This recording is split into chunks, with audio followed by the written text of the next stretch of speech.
punch your friends, punch your TV. All right, hello everyone, and welcome again to another Tuesday Night Sound Goblin stream. As you may have picked up there, we are playing Sakura Wars, So Long My Love. This was a game I decided to play like over a month ago. That was going to be the next game I played, and then last Friday, Sega decided to make my choice actually relevant when they announced a new Sakura Wars game coming out next year called Project Sakura Wars at the present time, or Shin Sakura Taisen in Japan, which surprised everybody. Because this, the last game that was made in the Sakura Wars series, came out in 2005. This is a game series that has literally been dead for over a decade. Anyways, I am, as always, Bog Rider Josh. Howdy, y'all. I'm Shiv. I am the Krampus. And I am Vincent. So for those not familiar with the Sakura Wars games, they are a combination tactics or strategy RPG, visual novel dating sim series. So pay attention here. You've got... So this is Diana Caprice. That's Rosita Aries. Let's see. We'll see some of the other ones here. You saw Gemini Sunrise there in the green. That's Karen Archer. And that's Subaru. I'm going to leave it to you guys to decide which route I end up going for. I will need to know pretty quickly though, because I do have to start working on that pretty much from the first chapter forward. So, any votes there, Shiv? I don't want to keep doing the bad accent, so... I'm Rosita. No. Gemini's the one with the bad Texan accent. Oh, shit. Fat. That's a great question. I vote for Gemini. That's right. You just hate the Rosita arc. Yes, I hate the Rosita arc mostly because I fucking hate Rosita. Well, the clear answer to that. You voting for Rosita? No. Sick fuck. Anyone have any input on that one? Let's go main character. Let's go Gemini. Gemini, okay. Yeah. Krampus, any input?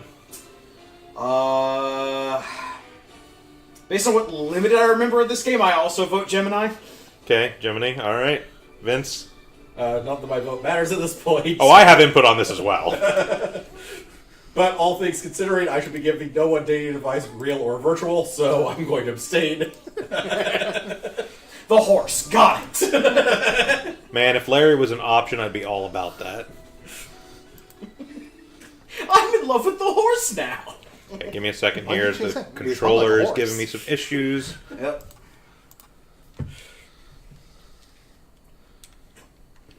Okay, I think it's responding now. There we go. Yeah, just as an advance warning here, if you had actually ended up voting for Rosita, that was the trap option. It meant I got to pick. Fuck you. She's 11. That's gross.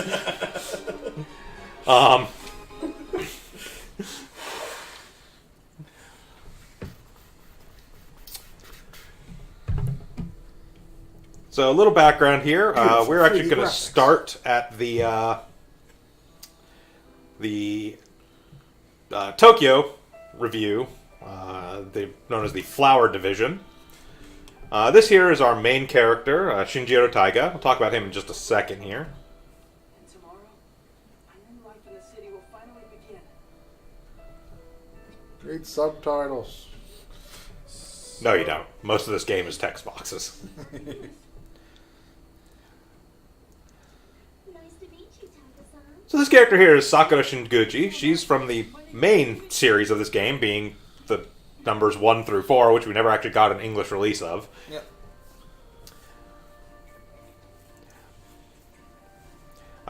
Ignore the fact that the portrait circle is behind the thing.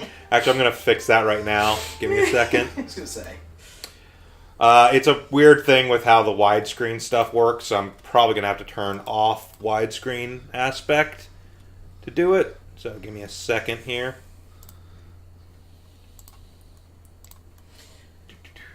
So while he's fixing that, your bog standard introduction to this series as a whole, demons periodically... Don't spoil anything.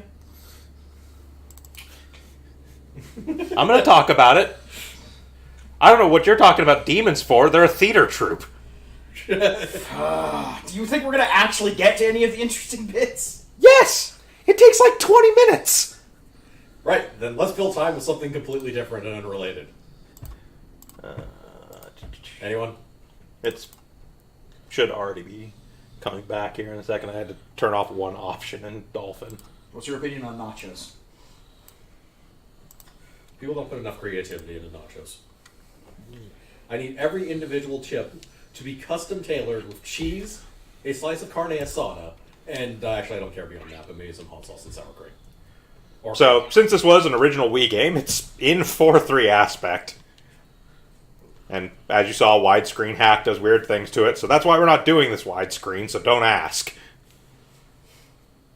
I especially like those little nacho bowl things that they used to have that were specifically for dipping. They're actually very good for making good nachos. Nacho bowl things. Yeah, they were kind of like bowl shaped. They were actually more meant for dipping. They were like little things. They're still about this. They're even a little bit smaller than a normal nacho. Okay, so the game's back on now, so we don't have to talk about Talking it. about like scoops. Yes, scoops. You can still get those. So talk a Like little I bit. never walked out that part of the supermarket aisle. So talk a little bit about Sakura Shinguji. She is the canonical love interest of the main character of the first 4 games, who we'll see in just a moment. She is present throughout all the games. However, she literally only exists in this game, in this little cutscene here, and the sort of little intro preview thing. In this particular game, she is voiced by Wendy Lee, who also voiced her in a couple of the anime adaptations they did that actually did get English releases. Wendy Lee, you may know from fucking everything ever. Yeah, that's what I was going to ask. Isn't she literally voicing like half the female cast by volume of every English dub? Pretty much. Notable roles: Faye Valentine from Cowboy Bebop. She's the character Trish from the Devil May Cry series. She's Xianghua from Soul Calibur. She's Blanc / Whiteheart in the Neptunia series. She is everything. She's also Kang the Conqueror. And based on my IMDb research, I'm sure she's also probably at least a couple dozen Digimon, because every voice actor is Digimon. Mm-hmm. So yes, the main headquarters for our global defense force is in a theater. Surprised? Well, we have 2 very good reasons for that. First, it's the perfect cover for our clandestine operations. And second, No, it's not a very good cover. Oh, it gets worse. through the magic of song and dance. Quell the evil through the magic of song and dance. Combat injustice and defend the peace of this What city is this in? The Flower Division is in Teto, I want to say. Don't worry, we're here for like 5 minutes. This game takes place in New York. But we also use the power of the Legion to maintain general order. There are defense divisions across the course of the games in Japan, which I believe the Imperial Assault Division is in Teto, possibly Tokyo. I'm not sure. The timeline's weird. Tokyo may or may not actually exist. There's one in Paris, and then there's one in New York, which is this game. A theater in New York is not going to reach even a big amount of New York. Don't worry about it. Good luck, Lieutenant It's Taida. a very big theater. Look, Harlem is like 2 streets, okay? Like, If I'm not mistaken, It's also no what racist. is that? so one of the interesting things about our main character here, Shinjiro Taiga, is he actually technically sort of doesn't really appear in the previous games, but is referenced constantly. Yes, this is the Grand Imperial Theater. This whole section is mostly just a big fan-wank faff towards people who played the previous games, which was very few people in America, because, as I said, they didn't get a Western release. Yeah. Please come in. The commander has been waiting. Although, that may change with, if Project Sakura Wars does well and is popular enough, they may do, like, remasters or remakes. If this whole thing leads to us getting remakes of the first couple, I have no complaints. Thank you, Shikuji. So this is Ichiro Ogami. He is, as I said, the main character of the first 4 games.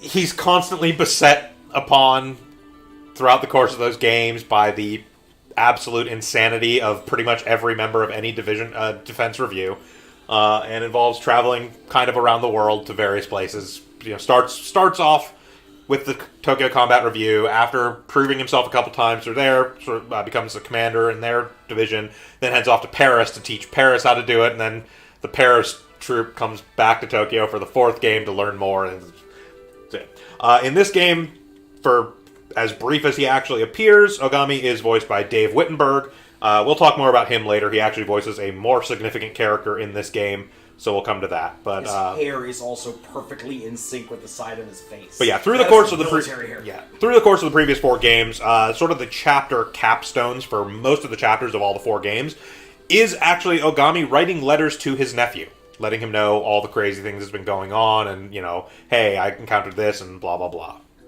That's the character we're actually playing in this game. Yes. Is Shinjiro Taiga, yes. Yeah. And Ogami, at this point, has become the full commander of the Imperial Assault Division, of the Japanese division, and is also highly regarded by all the other combat reviews for being an incredibly talented commander. Creature commander. So now we come to the first sort of major thing in this game. Like I said, it's a visual novel. There are choices. Most of these choices have a time limit on them, which you can kind of see in the bar going around there. If that bar completely fills up before you have made a choice, Your choice is ... you don't make a choice. Yeah. Sometimes this is the correct thing to do. Yeah.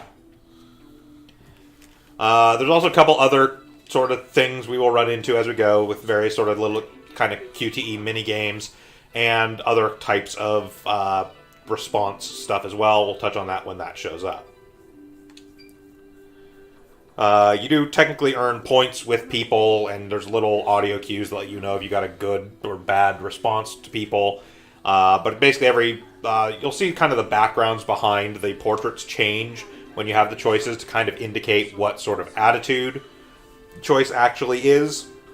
Different characters prefer you to have different styles of attitude, sort of. Okay. The background of this, in case you were missing it, is that Taiga has just graduated from the Imperial Military Academy, and as far as he's aware, has been assigned to the Imperial Assault Force. So we come to report to Commander Ogami, our uncle, who tells us, actually you have not been assigned to the Imperial Assault Force. Lieutenant Taiga, as of now, you are assigned to the Star Division of the New York Combat Review. I didn't want you here.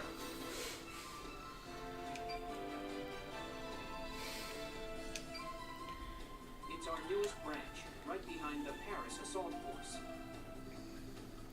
I think you'll be of great assistance to them. So a little background, there is sort of an episode 0 to this, which was a short anime wherein some of the people from the European Combat Division came to Japan to train under Ogami with the Imperial Assault Force in order to found the New York Combat Review Star Division. So, quick question I probably already know the answer to. How much of a personality does the main character have? In this game, the main character has a lot of personality, but it is almost entirely determined by the choices you make in the actual dialogue decisions. Okay, so a little bit more diverse then. So for the choice that I make, for the choice that I made there, you'll see it generally has like a mostly black background with kind of a blue single line through the middle. That tends to be more serious choices. There will be ones that are like a red background with a very fire motif. Those are very hot blood. There's ones that have like cheek blushy, stuff like that, which is either shy or perverted, depending upon the actual circumstances. And then there's ones which are basically nihilistic downer dipshit.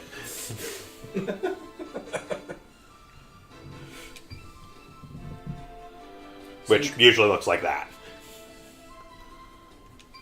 You're what, 19 years old now? You shouldn't be afraid of So what you're saying is it runs the entire gamut of male harem protagonist personalities. Pretty much. Basically. Notably, there are no harem options in any of the actual games. You always will end up at best with a single one of the romance options. Yeah. So in other words, you can fail. I mean, you can fail to get a romance option and still beat the game.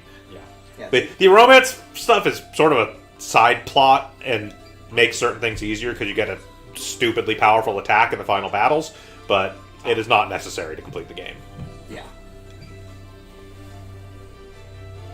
So So you can technically tell the entire visual novel part to kind of piss off. Makes the actual game much Makes the actual harder game to do. incredibly difficult because a lot of these stats, both of your main character and the other pilots, are based on how on the relationships you form. Ah. Yeah. So they did actually integrate the two. Yeah. Yeah. Trust me, when we actually get to the combat, you'll see a very clear... So that is the absolute last we will actually see of Sakura in this game. Ichiro shows up like one more time in a flashback. So talk about a little bit about Shinjiro here. Shinjiro is voiced by Johnny Young Bosch, who is another one of the ones who's been in a ton of stuff. Yep. Most people of our generation first became aware of him as Adam, the Black Power Ranger, and the Ninja in Power Ranger when they did the Ninja transition thing. He's also notably Nero from Devil May Cry series. Probably his most prominent role is as Ichigo from Bleach. He's also Orga from Mobile Suit Gundam Iron Blood Orphans, and like seriously like 500 or 600 other things. He's been in a million things.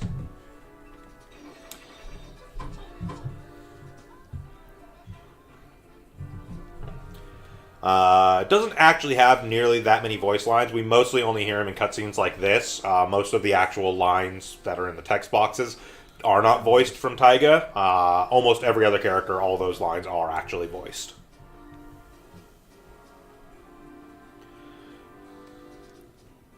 So for reference, it is 1928 at this point. However, again, this is sort of an alternate universe.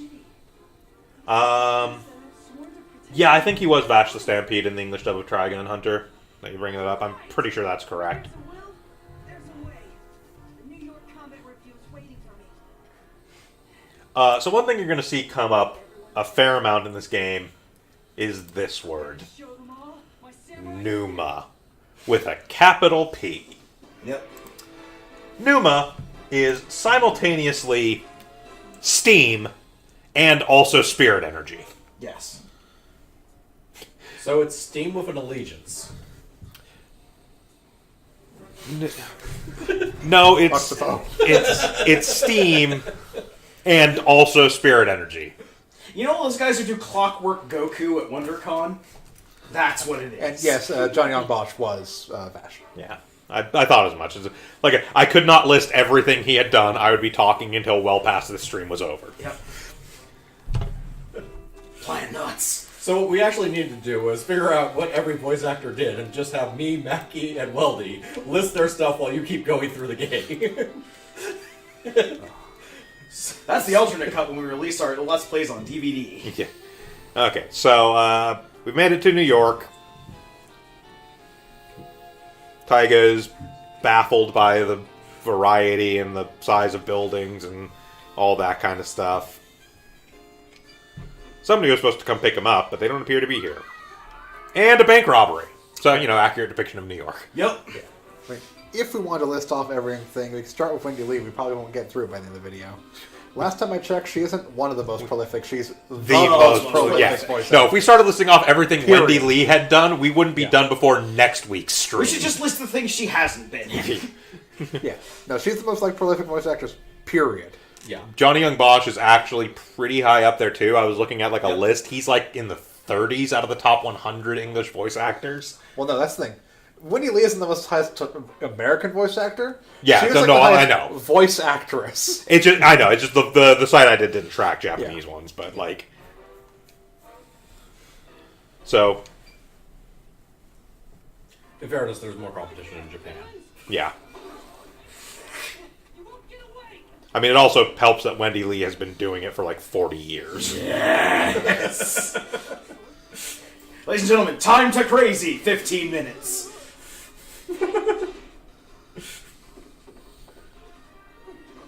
As you can see, the bank robbers were armed with no weapons whatsoever, certainly not Tommy guns, and were stopped by a samurai sword in the middle of 1920s New York. Oh?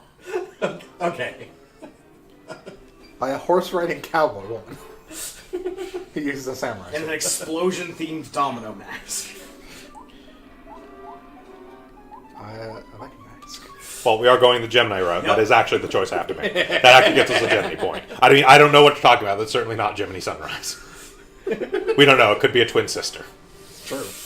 They're wearing a mask. There's no way to tell. I'm gonna get a drink. We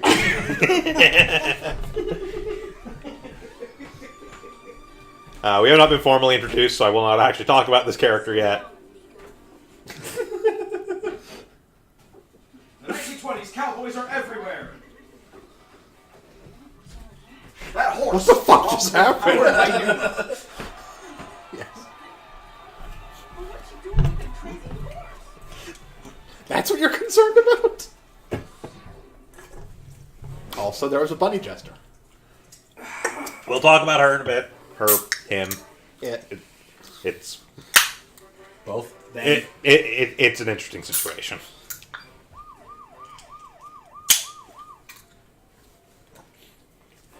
Look, the cops showed up to the bank robbery just in time to find us standing outside the bank holding a big bag of money. How come she always gets away so fast? Hey, boy, where'd you get that? You're under arrest for bank robbery, blind stupidity. They do not arrest people in New York for blind stupidity. The These are entire New town- York cops in the 1920s. He's mostly being The arrested. entire town would be in jail. He's mostly being arrested for being Japanese in the 1920s in the U.S. Yeah. Exactly. For being highly suspicious because you're also wearing Japanese clothes in the 1920s U.S. and that just looks fucking weird. Oh yeah, that's the suspicious thing that just happened. Not the katana wielding cowboy girl on a horse. Well, she's been here. She could be anyone. Actually, this is New York. That's actually pretty par for the course. Minor side character, we're not actually going to talk much about him. This is Kayama. Strictly speaking, he's actually the commander of the intelligence division of the Japanese Imperial Assault Force. That never comes up in this game. He operates an import shop. Look, a ukulele. I'm the mysterious merchant, Kayama Yuichi. I've gone native. Look at my ukulele. Oh, I see. Mysterious. Yes, well. Oh, hello, detective. Have you met my good buddy here? Damn, not you. This guy's a criminal. You can't protect him.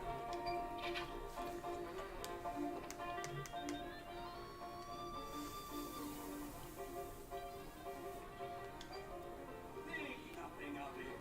It was my duty to find you and guide you safely to our headquarters.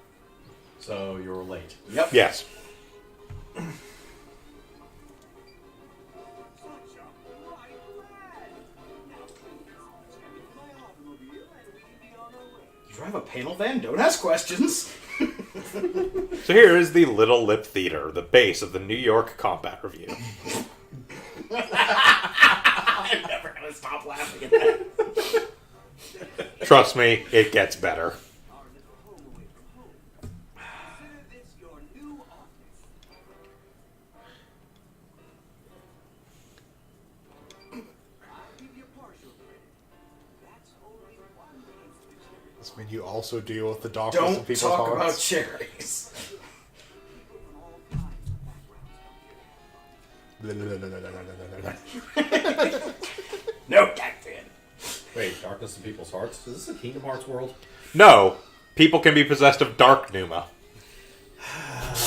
Dark steam in the heart.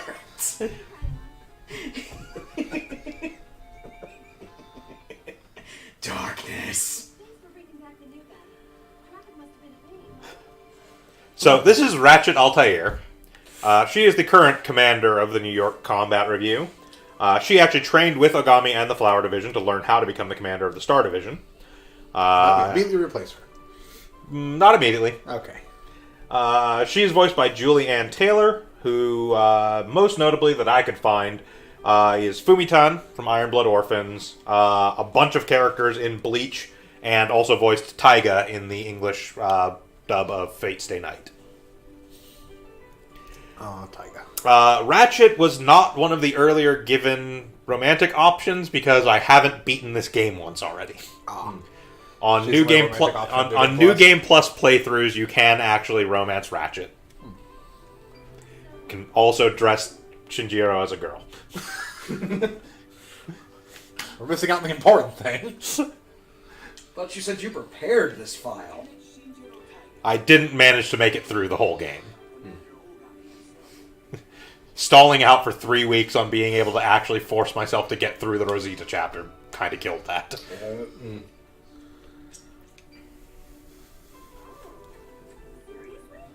So even characters you're not paying attention to will have chapters that you have to pay attention to? Every character in the game has a chapter devoted to them. Okay. Yeah. Oh, sorry. I'm Ratchet Altair, captain of the New York Combat Review, Star Division. Does your ancestor live in the Middle East by any chance? Wear a hood? Murder It's people? Altair, not Altier. No, she's just named for the star Altair. Like every other character in this game is referential to stars because they're the Star Division. So you change your name when you go a member of the Star Division? No, purely No, you're just coincidental. born with it. It's coincidence. Yep, purely coincidental. I went down the phone book and pulled out names. This seems like a strange recruitment strategy. Thought how it works, but just the way it went. We were originally going with a poker theme, but we switched over. Turns out there weren't enough people with club as their last We were name. really going with a poker theme, but then we realized we can't have an 11-year-old be a gambler. That doesn't stop him from having an 11-year-old be a lot of other things. We don't talk about What? it. We'll get There's there. going to be an 11-year-old gambler, isn't there? She's not a gambler. Gambling would probably be preferable. Is she a bandito? She a drunk. I wish I could tell you no, Vince. I really wish I could tell you no. Content warning, this game gets kind of fucking racist. Yeah! It's a reason it was really hard for me to get through the Rosita chapter. In fairness, we're not going to make it that chapter, probably. Probably not. It's like chapter 3. We will probably get through chapters 1, maybe chapter 2 tonight. Yeah. I am actually going to be streaming the remainder of this game at some point. Probably not starting this Saturday, but starting next Saturday. I think I'm going to try and do Saturday streams of this, make my way through a full playthrough of this game. Yep. Yeah, so in this game, Kayama just runs Ramondo. In this particular playthrough, it's not really going to do a whole hell of a lot. If I had stopped in the free Easy Day in New York and put in a bunch of passwords, I would actually be able to go to Ramondo and buy pictures of members of the Imperial Assault Force and the Paris Assault Force. Mm-hmm.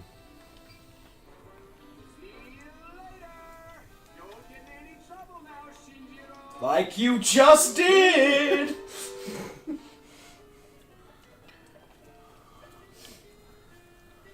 shall we? The manager's office is on the top floor, and we have some things to discuss. Remember, we're in a public place, lots of civilians. Don't call me captain here. I want you to remember this. Remember this right here, where they establish that we're supposed to have some sort of cover. People are supposed to believe that the Little Lip Theater is just A an theater. ordinary theater. The New York Review's just there to put on plays. No attachment whatsoever to the Star Division that shows up in the giant robots to fight off evil monsters. I really want you to keep that in mind.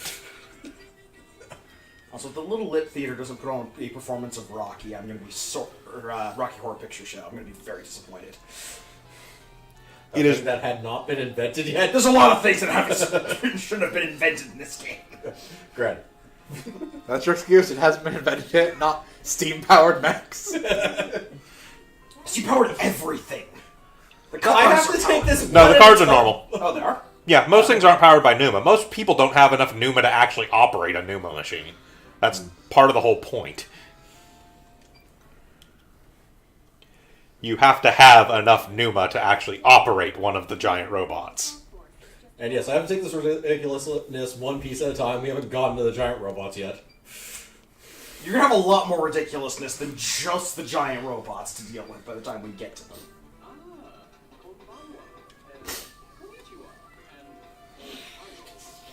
So this is Michael Sunnyside. He's a giant weeaboo and a huge fanboy of the entire combat review system. He is actually also voiced by Dave Wittenberg, who I mentioned earlier. So now we'll talk a little bit more about him. Dave Wittenberg is also another incredibly prolific and long-careered voice actor. He's done some work for Persona 4, a few different voices. He's in codename Kid Next Doors, a couple of the tangential agents. He's Welkin from the Valkyria Chronicles games. And perhaps his most notable role, he is Kakashi Hatake from the Naruto series. Sakura's getting a death note. So, what does that line... I wonder what that line is in the original Japanese. That line is literally the same in the original Japanese, just spoken as a terribly bad American-speaking Japanese. Ah. Yup. Because Sunnyside is an American. He doesn't really speak Japanese. So, like, for that, it is literally like it's a Japanese dude going like, Konbanwa, Konnichiwa, and Ohayo. And then just goes back to speaking normal Japanese. That's how they get you.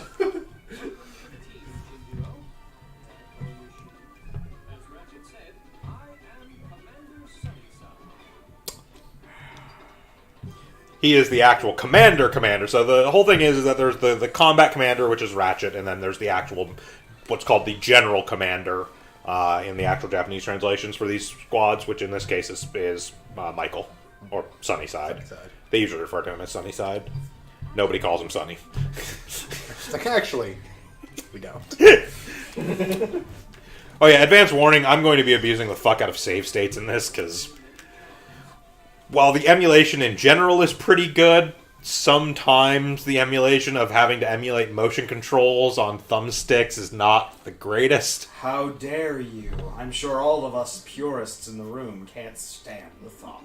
Look, Go ahead and do it. the one person watching this stream is going to be enraged.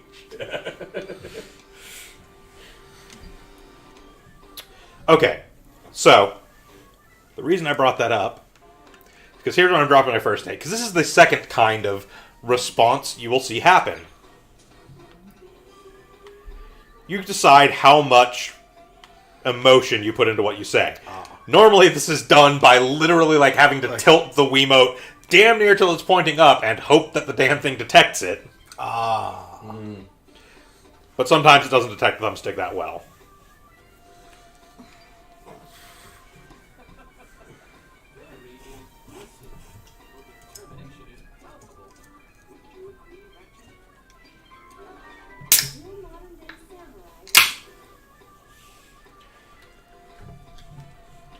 So typically when I play through this game, I tend to play Shinjiro as mostly pretty business serious, but also somewhat hot-blooded. It's one of the ways to ensure you get sort of the most points for most of the characters. I only ever really vary that if it's a specific decision wherein it needs to specifically target a character that does not like those kinds of attitudes.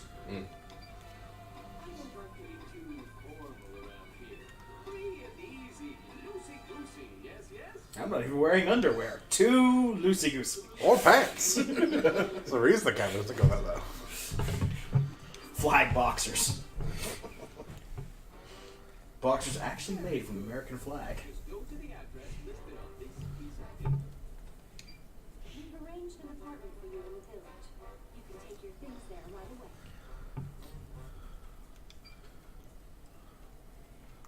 Try not to get involved in any bank robberies on your way there. Wait, apartment in the village. Yes.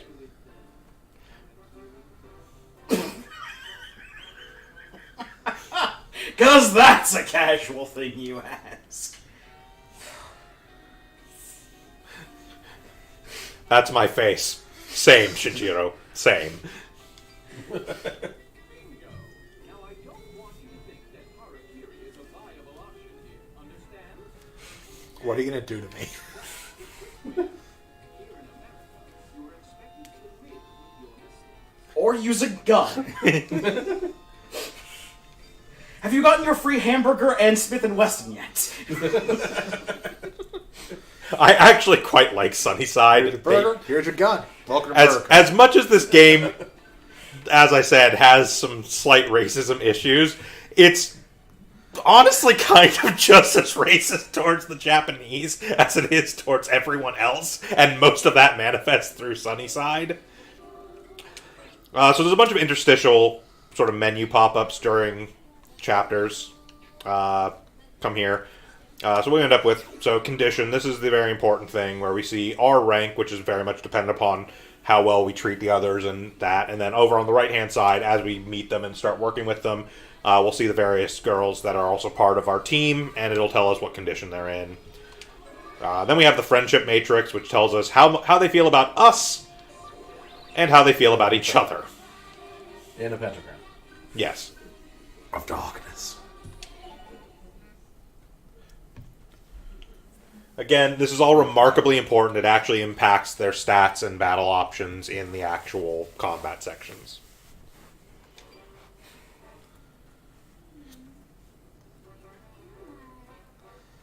I think I got all balled up at that last crossroad. Well, shucks.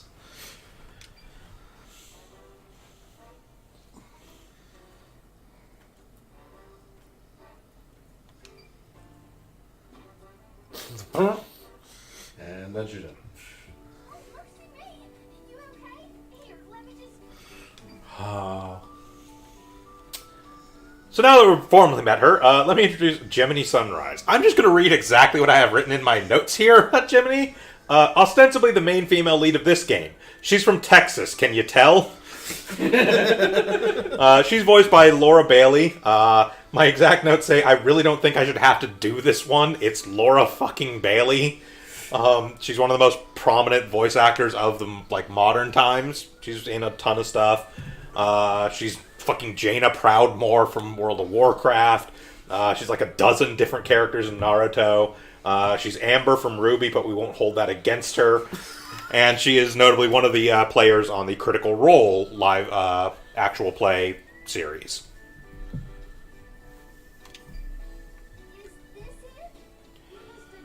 You may wonder why I'm spending so much time talking about the voice talent in this game.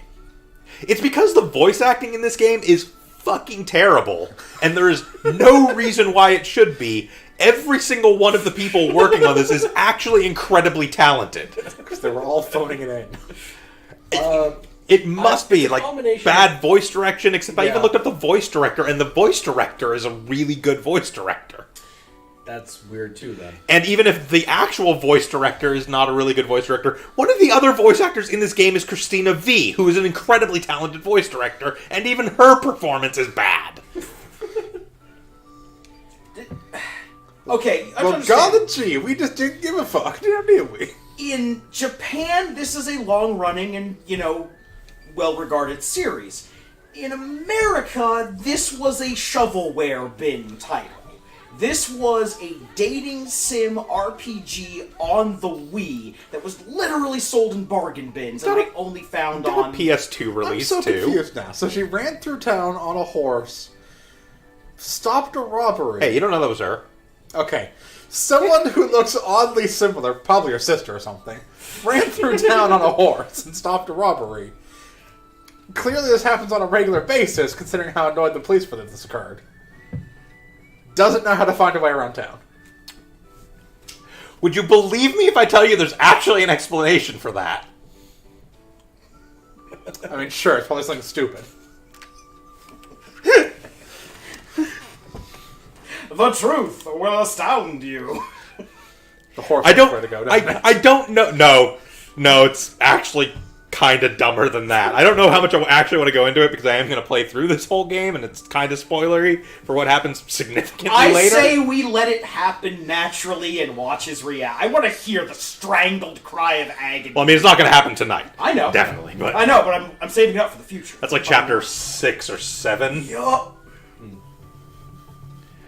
I mean, I'm sure Larry does probably know where he's going, because Larry is honestly probably smarter than I also Jiminy. like, because we had this but- conversation, they just spent a long time kind of staring at each other, blinking silently. Yep.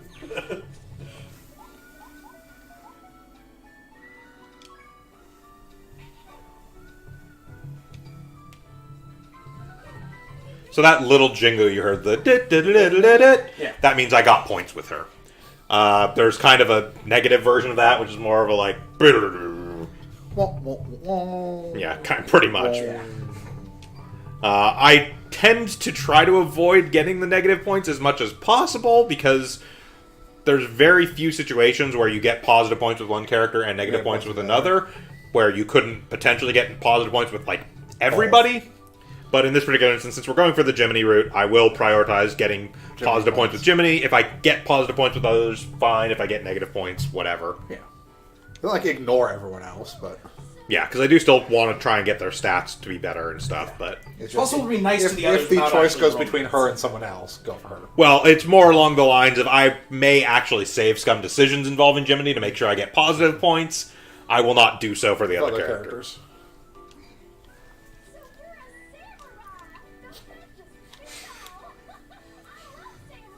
Rising sun! Oh boy.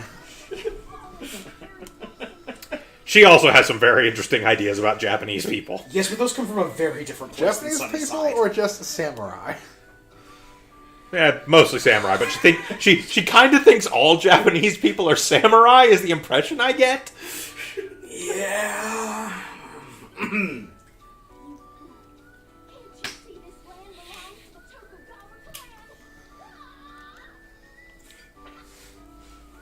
Does she Also, have an would you- alternate personality? Yes, but it's not based on the Okay. samurai obsession thing. It's entirely different from that. Oh, that's even dumber. I will say, though, that her samurai obsession is actually incredibly important to the plot of this game. I assume the alternate personality knows its way around town. Yes, that is the actual That's the explanation. reason why. When she mentioned, I wish to wield my sword someday, it's like, I saw you doing that. I'm sorry. I saw someone who looks incredibly like you doing that moments ago. Don't want to insinuate those are the same person.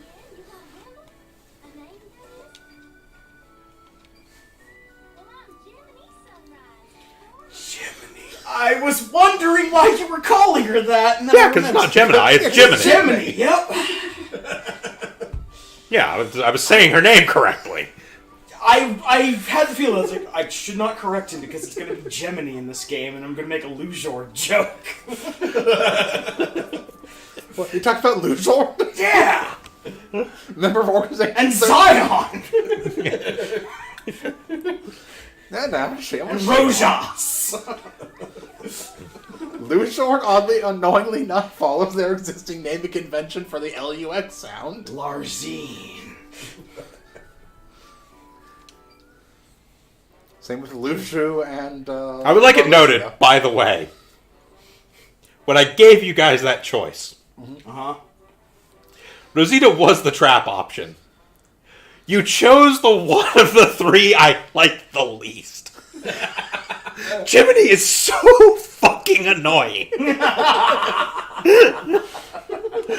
of the three possible options, I would actually honor your decision. Oh, why? Because you gotta go with Samurai Chris Gaines?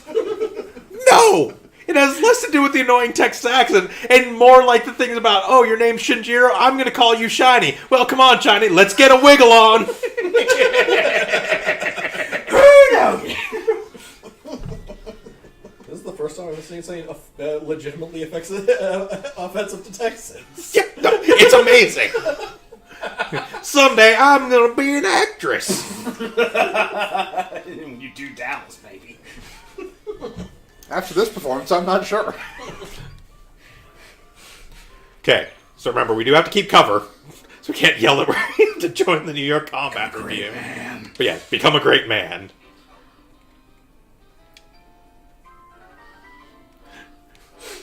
So Jiminy likes hot-blooded responses because she believes that samurai are all hot-blooded. Makes perfect sense. As opposed to landowning bureaucrats. we've covered this. She has a really wrong impression. The fact that she has an impression of samurai period Maybe. is amazing for the 1920s. It's entirely possible that she has a wholly accurate impression of samurai in this world. Yes. Yes. Well, for starters, there are still samurai, so there's that thing too. Because technically they were all dead at this point in history normally.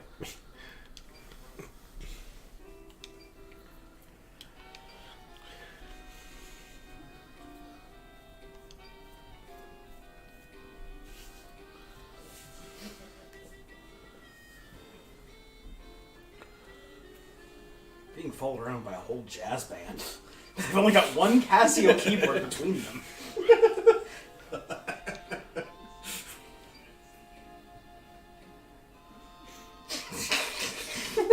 Spooked horse eyes.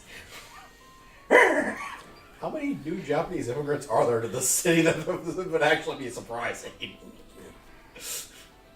In this world, there's actually not a... It's less that, it's more, they were actually expecting Ogami. Oh, right, that's the other thing, yeah. They're They expecting... actually requested Ogami to come and help them. Because your uncle's the badass with multiple combos. And he was like, nope, but I'm sending you. Yeah. Yep. That actually makes more sense. For once.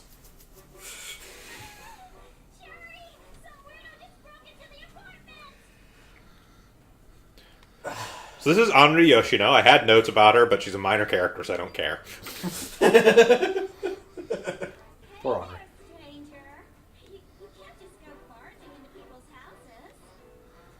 And this is Cherry Cocker. We're moving on. Bond girl.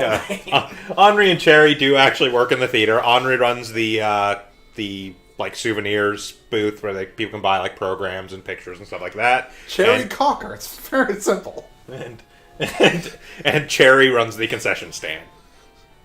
Notably, if I recall correctly, I think Cherry is the character that's actually voiced by Christina V.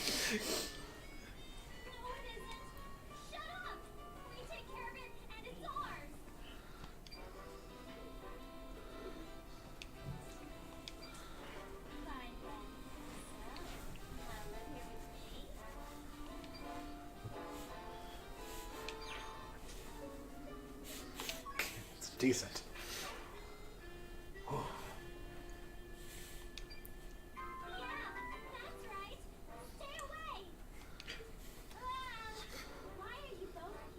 Why are you yelling?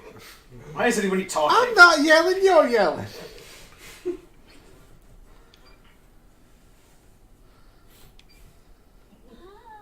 Why is he talking so much about being a samurai now? Because he's a samurai. Oh my god. That's not actually a joke. He Yeah. and his uncle are both actually samurai.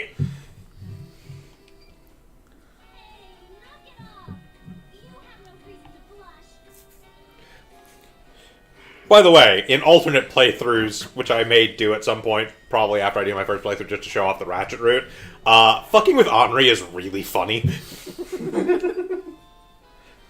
So, like, for instance, on that choice there, one of the choices was, actually, I like the other girl. Yeah. You can mess with Henri so much, and her reactions are one of the funniest things in this game. Come on, don't be mean. You need to learn how to treat boys. Hey, Cherry? Ollie?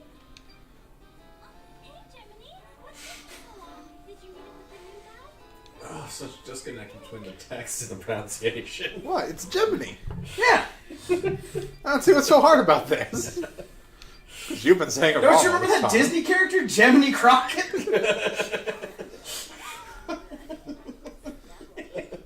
Oh, that one caused physical pain. I gotta remember that one. Hello. Now smack my nose. Glad to meet you. I'm Cherry.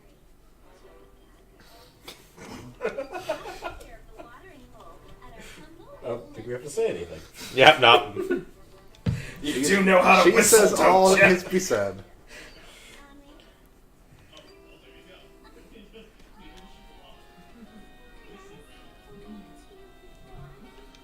Won't stop you being mean for the rest of the game.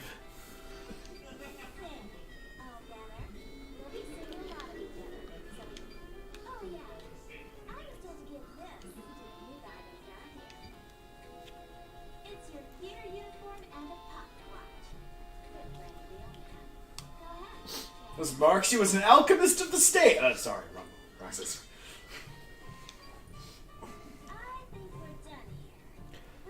So again, very small things they don't actually comment on. Like, for instance, the reason that the uniform is a little big is because It wasn't designed for it was, you. Yeah, it was made for his uncle, who is slightly larger than Shinjiro.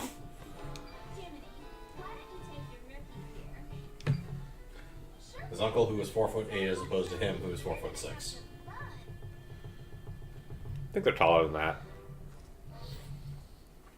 I want to say they're mid-5s. They do actually have canonical heights. I don't remember them off the top of my I'm head. concerned. You're leaving me alone with Gemini, and she says, sure thing, saddle up, let's have some fun. That's how she talks. I know.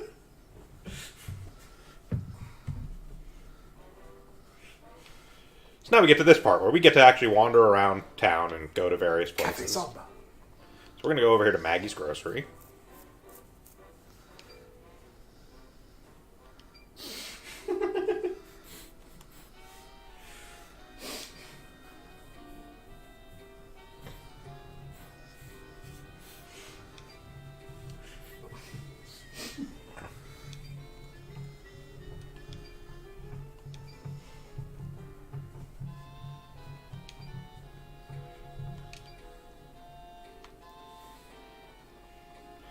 Here's Cafe Samba. Does the time actually matter? Because you have like the clock. Technically, yes, but not really. You have time limits before like the next major story beats happen, but quite literally all that happens if you spend all your time up to then is it just forces you to go to the next story beat.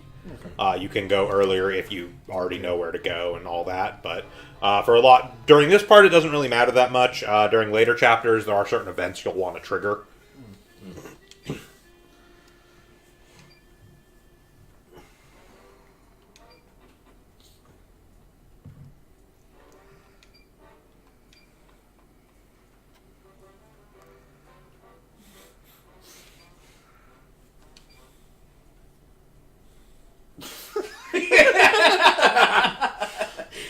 Sadly accurate. Yeah, that's the one thing to get period accurate.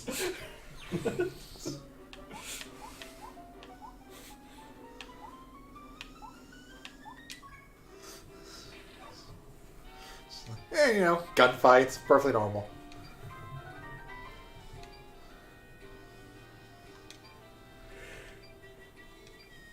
I was never told you both know martial arts, so no.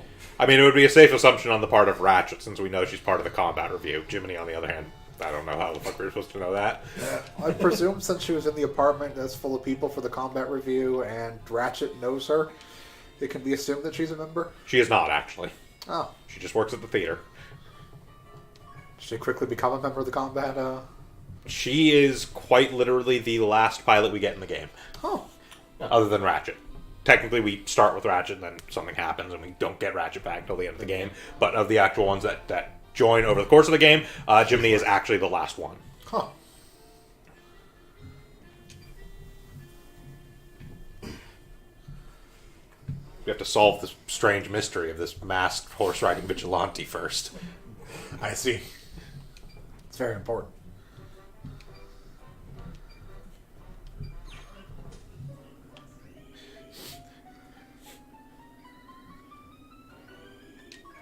Her honor!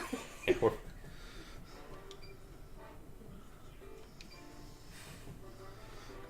Trying to go for a specific level of loudness. I don't know what the actual correct response on that one is. I know if you do max out, she yells at you, "This is a fucking library, knock that off." But like somewhere in the middle is you're not actually loud enough for her to hear you. So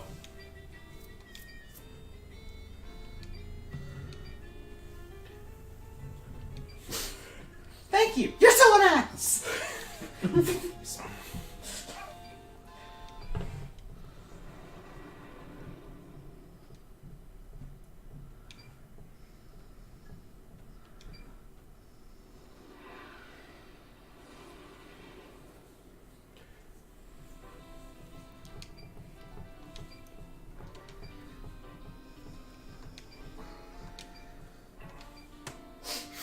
Sign hit the Hey, end. buddy! Got it. Yep. Also, Jiminy lives over here, not in the actual same apartment building we do. Oh, he just followed us to the apartment building. Yep. Well, she was sent there to go clean it up. That's true.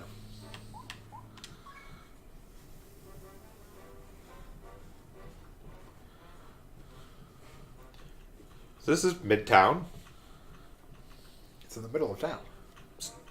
Technically, I think Central Park in Manhattan. I believe Central what's- Park in Manhattan, yes. So this is Midtown Manhattan because Okay. this we're seeing right here, literally right behind Ratchet, is actually the entrance to Central Park. You're gonna ask something, Vince? What's the village referring to? I'm still trying to. The Village. She knows who the Star Division is. Clearly, it's not that secret. Well, she works there. That's true. Well, yeah, She's so- not part of the Star Division, but she works Works at there. the theater. She's like Everyone she's that- not one of the combat pilots, but everyone who works at the theater is a member of knows Star about Division. Star Division. Okay. Otherwise, it'd be really hard to work there. They're not all members of Star Division. They know about it. We actually need someone to clean the seats. We do actually have to do theatrical. Oh no, that's stuff. that's our job. Yep. So it is traditional for in these games any protagonist starts off as the usher at the theater. Yep.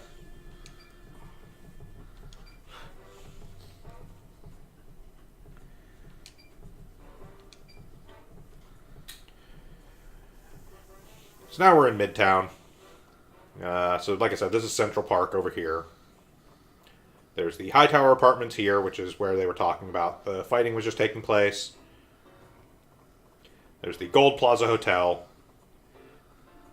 Now past that is Fifth Avenue.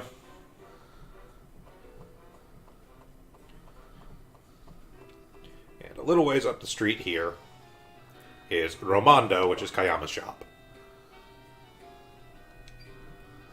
Which Jiminy loves.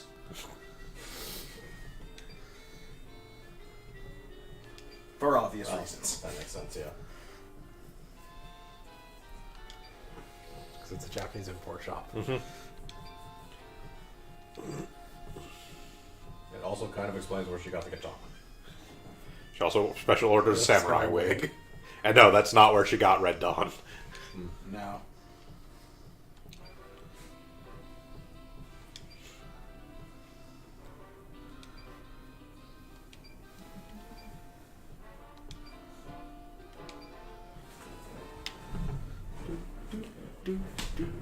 There is a whole story behind Jiminy's sword, and it's dumb. That's one of the reasons I chose Gemini. I mean, you get the story regardless. Yep. No, she's just, dumb as a sack of hammers. Yes, again, keep in mind, the New York Combat Review Star Division have secret identities. What did we say, Shiny?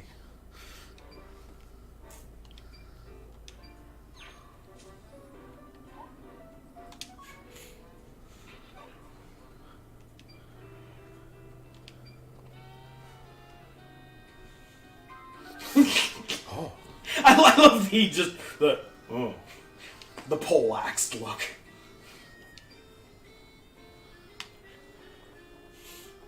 Notably, you can, in fact, just not respond to that reporter, and it's kind of funny, but it doesn't actually It's what Gemini was planning on. it doesn't actually get you points with Jiminy, so...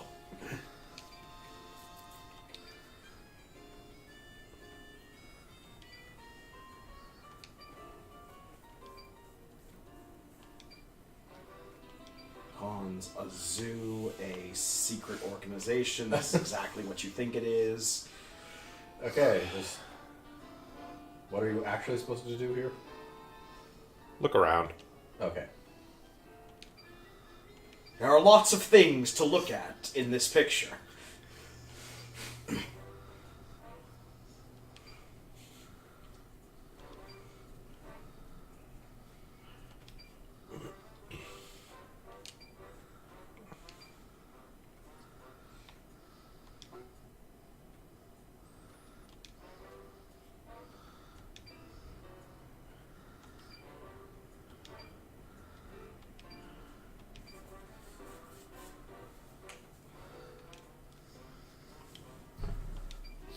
Stare directly onto fairies. What's the top option, I assume, concerning the microphone? Well, no, but if you have it like higher up, You can look at her it's a face. magnifying glass. You can look at her My face.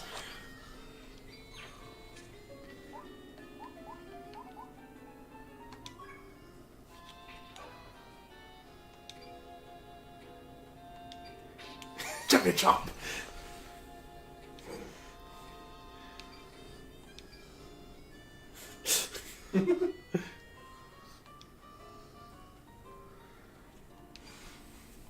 Really, really big elephantitis style ash.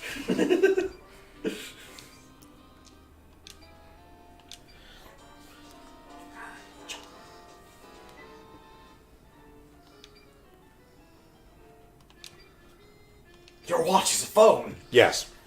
And a camera. Yep. 1920 smartphones. I'm just gonna assume it's powered by MacGuffin. It's powered by Numa. As I said. It's not a MacGuffin, it's Steam. You can see steam popping out of it. You're making your choices. Now you're mixing up your tropes. You're thinking of plutonium. Yeah, good point.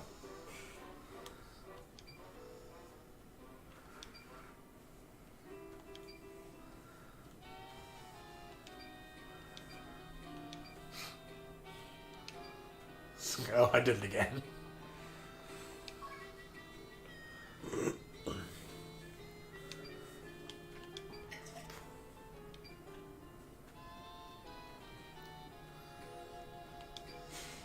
Marble! Fuck yeah! Are you sure you live in this city?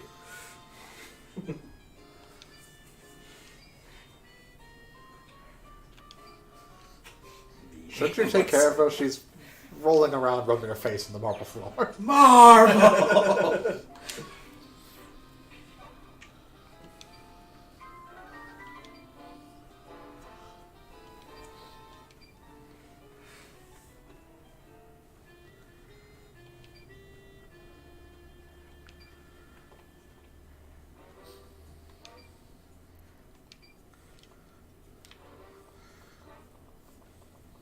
It's like a puppy. Just delighted by everything.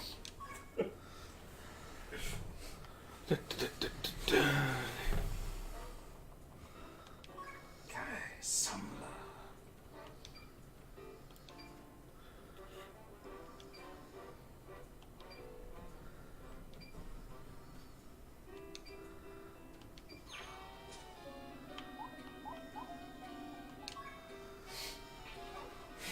Pawns. No, you're not. I'm so smart. S.M. Marty.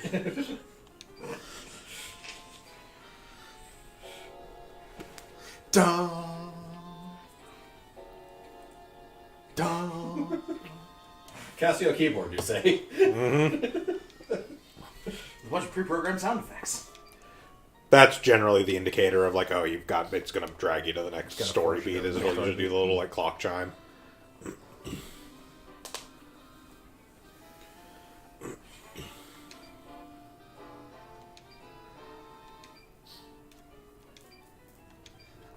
Thanks for the help, Jimmy. I was of no help whatsoever. Whee! Well, accurate. DD, get on my theater laboratory.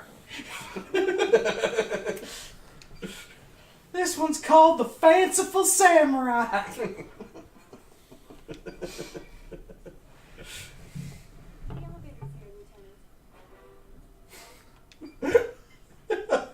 And no one's gonna suspect this? All right. So this is Subaru Kujo. She is possibly non-binary, straightforward member of the New York Review. She's voiced by Kate Higgins, who is Tira from Soul Calibur, Amy Mizuno in Sailor Moon Crystal and the Viz Sailor Moon dubs, the newer ones. And probably her most notable role is as Sakura from the Naruto series. The reason I say possibly non-binary in this case is because it's not entirely clear whether it was intended that way or not, but some of the lines that Subaru delivers basically says that she doesn't really identify necessarily as male or female. Subaru is Subaru. Subaru also refers to herself in third person a lot. For the sake of assumption, I assume it's not intended to be non-binary because it's a Japanese game and they're not exactly terribly good about that stuff. So that is why I will generally refer to Subaru as female, saying her and she, but it's entirely possible that Subaru could be interpreted as non-binary. Oh, good timing. Let me introduce you to our other Japanese member. I'm Subaru Kujo of the Star Division. Just call me Subaru. I do. Obviously, she's a car. Yeah. Subaru is simply Subaru. Nothing more, nothing less. Subaru doesn't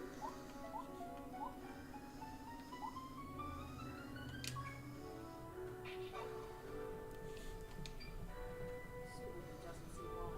You were born in the most geographic proximity. So what? Subaru has a fan. Yes, she does. Human resolves. It's also primary, based on person. Blah. Japanese is nothing special, nor is being American. Subaru.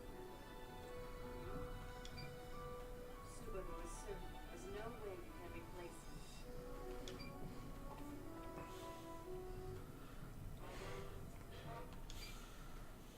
Don't worry about it. Let's go before the elevator.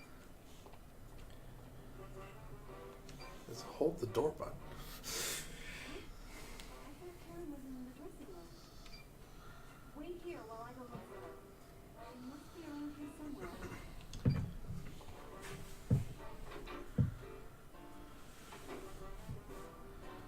We're in a dressing room, so there's like a 50+% chance that there's going to be a biscuit right now.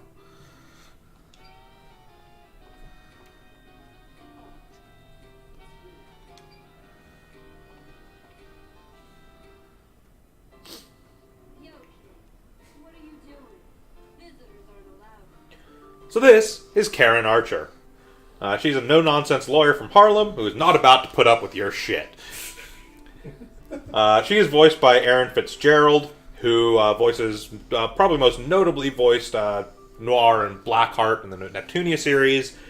She's also the voice of Sultana Nanamo Ulnamo from Final Fantasy XIV, and I will never be able to not hear that once I learned that fact. She's also the quote-unquote new voice of Chie Satonaka from everything not the original Persona 4, that for some reason everybody seems to hate, even though it's not actually bad. Yeah.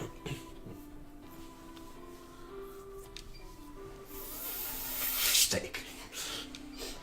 Like, she has literally voiced Chie Satonaka in everything that was Persona 4 other than the base Persona 4 game, and everybody flipped their shit. I'm not sure why. I know all you kids want to get a glimpse of the famous dancer, but rules are rules. Get back to the auditorium. Whoa. Take care of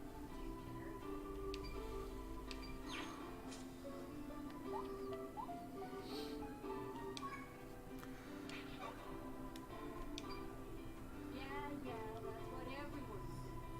You're what? My biggest fan? My one true love? So let's hear it. You're not a fan. Why are you back here? What? You here to make off with a few souvenirs? Eventually, she'll let you actually answer the question she keeps asking. She's a lawyer, of course she won't. Yeah. She did old tight. What? Oh. This little ring? Slime ball. He knows he'll get busted with a minor on the payroll. Come on, kid. Words for that sweatshop bastard.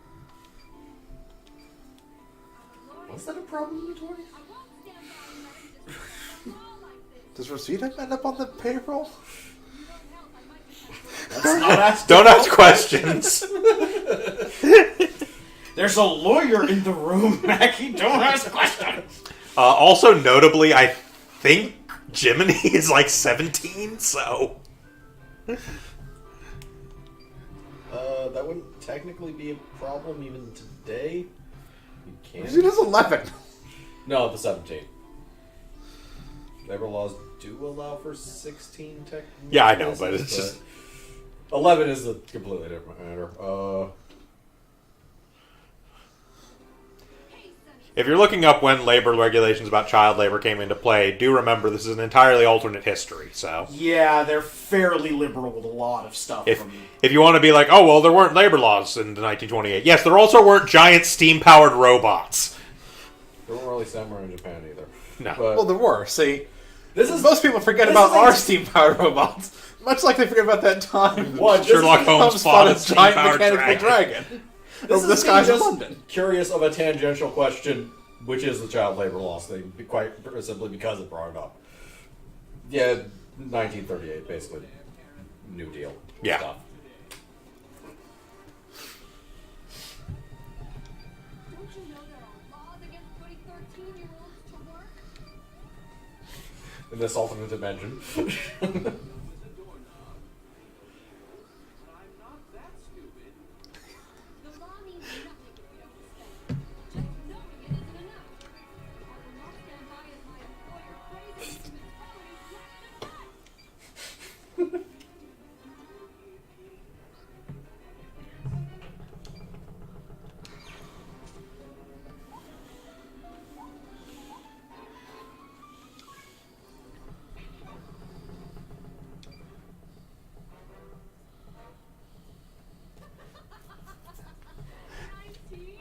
You? Can't. You look like 10. Alright, just drop the act. Sunnyside put you up to this? I won't get mad if you just tell me the truth. But if you don't start lying, Surely you've noticed that, by and large, Asian folks tend to look Yes, Sunnyside, everyone knows Asian 19-year-olds look 10. Oh boy. No, that's the excuse 4chan uses. And it's not working there either. you gotta be kidding me. So they sent us some Ashram greenhorn? Notably, Karen is actually my favorite character in this game to follow through in romance, because the romance plot is really funny because you spend roughly 3/4 of it basically just trying to convince her to actually respect you. Yeah. Wait, I don't think Commander Ogilvy himself was coming. This is a clear breach of contract.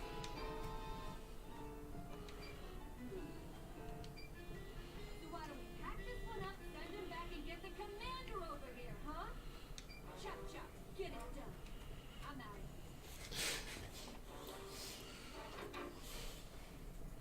So, she always a bitch? Yes. Yes, always a bitch. so grumpy. Her boiling point is like absolute zero. Well, we requested that the Imperial Assault Force send their best warrior. Is that you? Since our organization is so new, we need a really strong leader, you know? If you're asking for the truth,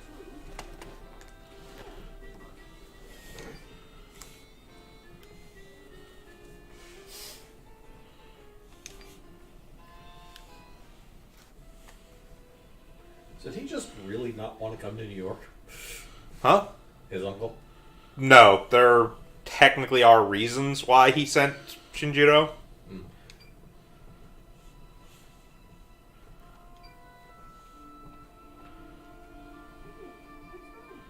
Why the long face? You've been looking all over for me.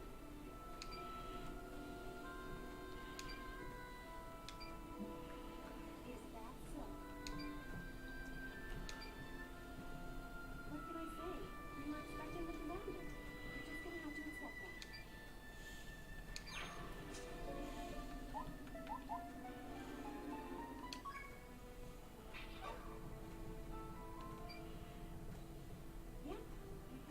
told ya. Sorry about that. But there it is. You're not the warrior we were looking forward to. To be honest, we're still not really sure what to do with you. Listen, Lieutenant. This is America. We are nothing without practice. It's practical as regular gunfights on the street off. Yeah, everybody's got a gun. That's practical. Please don't have to do as much work. Caution is great and all, but it's useless without result. In America, everyone has a shot. So find a way to make your mark. And if you can't, we'll just have to call up the commander. Anyway, there's no time to teach you. So notably, and I'm not joking about this, at least part of the reason why Ichiro did not want to come to New York was because he didn't want to deal with Sunnyside. Sorry, but I have to get going. Gotta get ready for the next performance. You should come watch us. Figure out how you might be able to fit in. Backup dancer. Also because he had a lot of stuff to do in Japan at the time.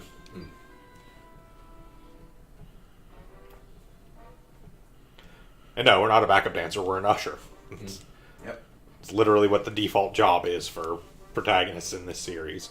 To the point where Ogami was an usher through, like, the third game. I don't think they actually made him the manager of the theater, the Imperial Theater in Tokyo until the fourth game.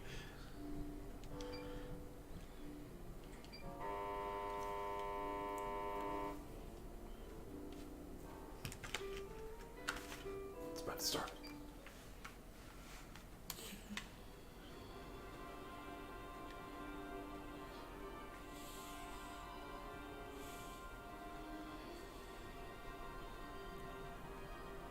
We don't have the budget for an actual performance. I am the persona, the true self.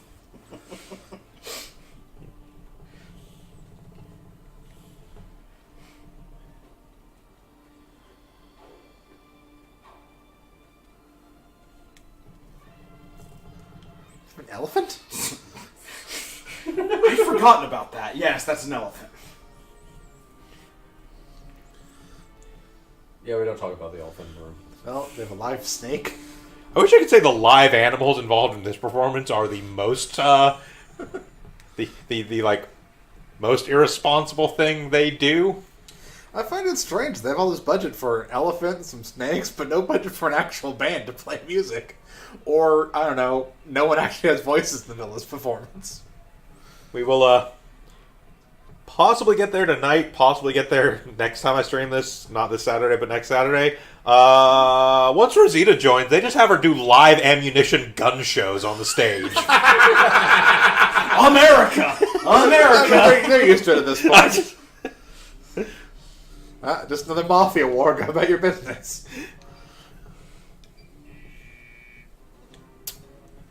So they do an incredibly bizarre Hamlet musical at one point.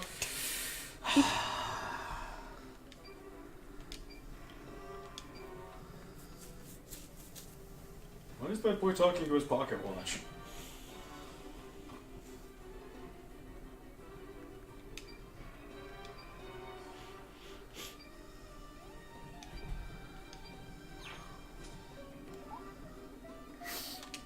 Your performance moved me. This isn't the time.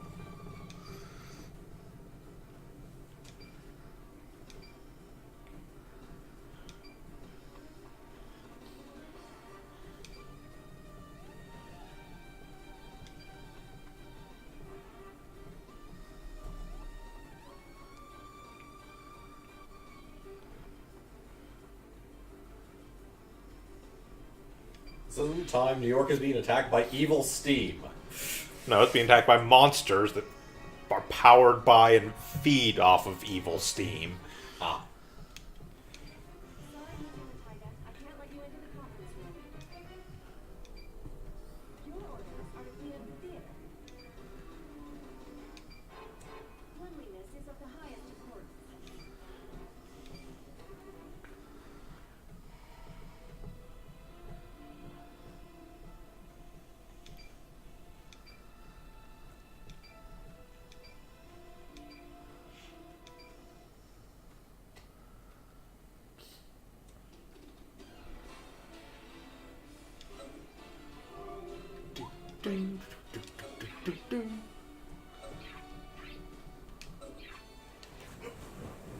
Samurai makes his stand.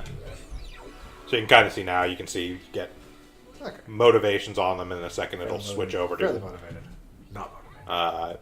It won't switch over right now, actually. But when you're doing the battle ones, you'll also get a similar screen to this, and on the pre-battle ones, it'll actually switch over to show you what that means for their stats. Okay. And then friendship-wise, you can see this, and basically the thicker and darker that line is, the stronger your relationship with somebody is. It starts at blue, gradually turns purple, and eventually turns red.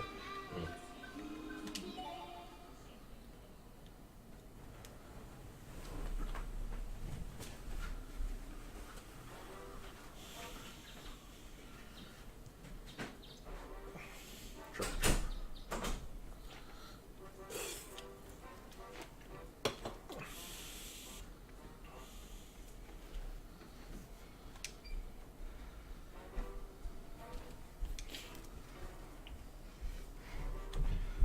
So Mr. Sunnyside's Mansion, located in the middle of Central Park. Yup.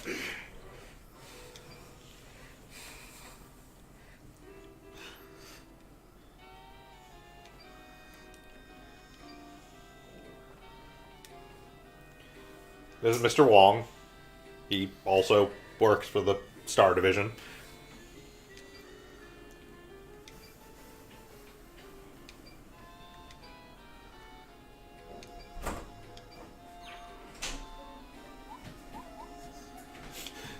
I do like that one of the options is, what the fuck is with this koi garden in the middle of Central Park? Really, part of me just wants to make every response we give to Sunnyside literally like, what the fuck is going on?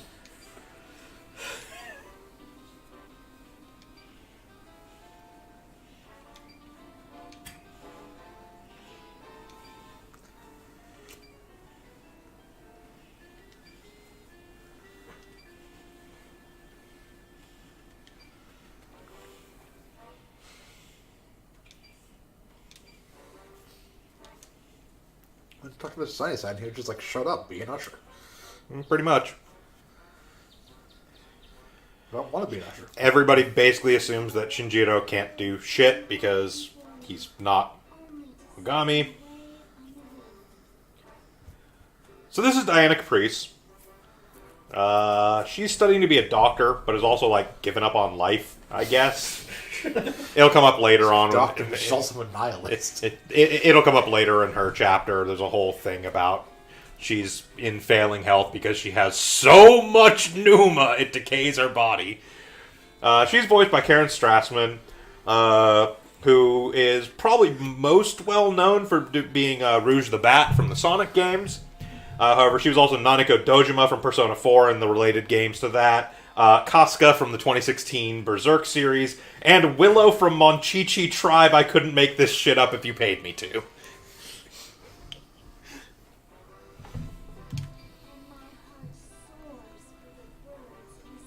Dr. Nihilism's a great name for a super. So what you're saying is this is not the most depressing character she's been. No. I guess I'll heal you. Not that anything matters. God, Better here off we go, this Carol. way. Actual Disney princess. Apparently. Good morning, sir. How are you this fine day? Care to join me?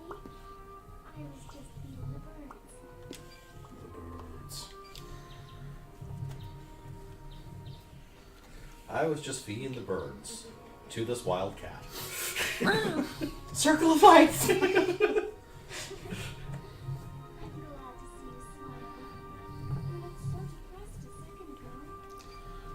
Oh, I'm Diana Caprice. Just a wandering samurai.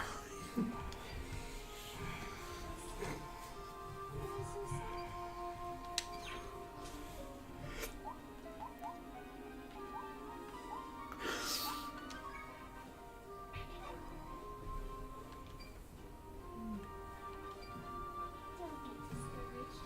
You might be stuck doing these chores for now. But eventually, you'll be dead. Someone will recognize your efforts. Come on. She's mostly only nihilistic about herself. Okay. So she is uplifting everyone else, but nihilistic about Yeah. herself. Yes. Everything will be fine. We all have potential for the future. I mean, we in a humanity sense, not me.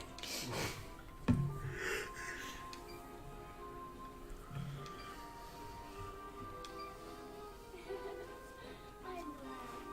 If you like, you can visit me anytime. I'm here every morning. So, on Sunday. Take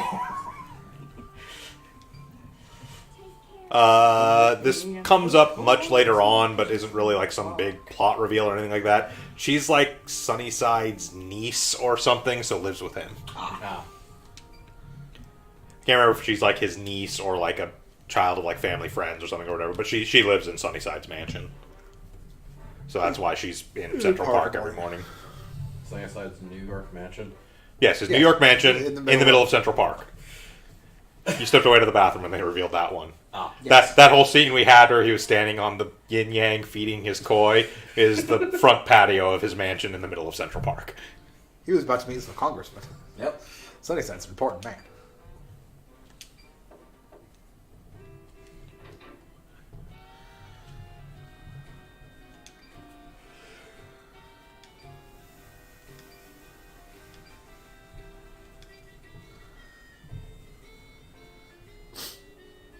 Toilets are really useful though. Yes, Do they you are. shit on the floor, Karen? No, I shit on people.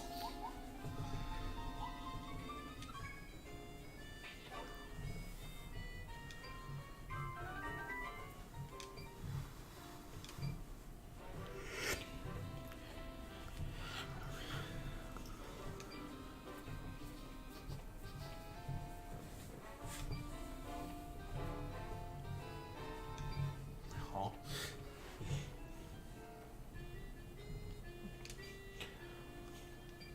For reference, Subaru is very difficult to actually get on the route for because she is baffling as shit. It is very difficult to tell without following a guide which responses she actually wants. like preferable to Subaru at any given moment. Chaos. The invisible hand. She is the one that doesn't actually have a generally fairly consistent emotion that she responds to. Ah. So you're saying it's save scum. Yeah, basically.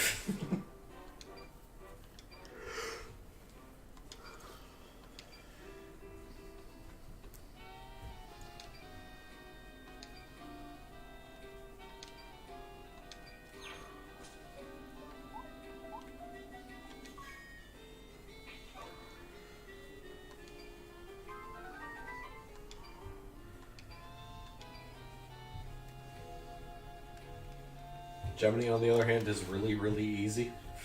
Pretty much. Jiminy is sort of the default one, so they expect you to be able to get with her pretty easily.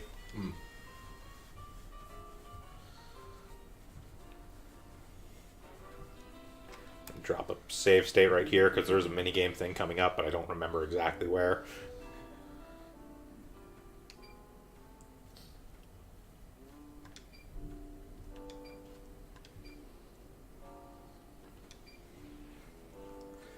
So only someone ever designed a minigame for the Wii that involved juggling the Wiimote and nunchuck. Literally.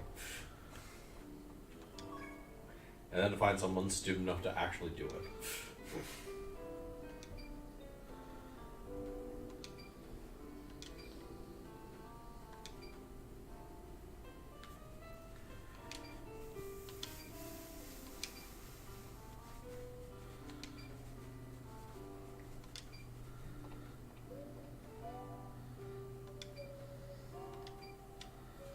Clean, clean, clean. Wait, is there a hot spring up here? Yes. Okay.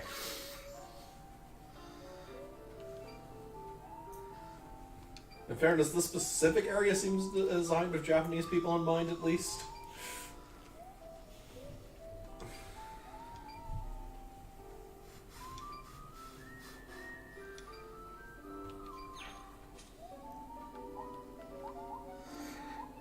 Now let's see your goods.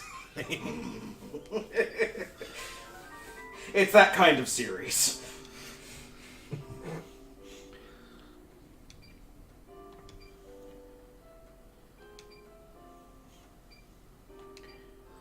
Admittedly, I don't recall off the top of my head if there actually are incidents of walking into the hot springs with each of the girls in this one. I don't remember either. I don't think they did that in this one. The psychic pull of the bathhouse. That's strange. My body is moving towards the bathhouse on its own. Actual line from the previous game. That's not an actual line from previous games. That was spirit armor. Oh, making that was the shit up. spirit. Oh, sorry. I don't remember if that was spirit armor. If that was the actual. That was spirit armor making I that wouldn't up. have put it past. I mean, it's absolutely a line from other Japanese games, but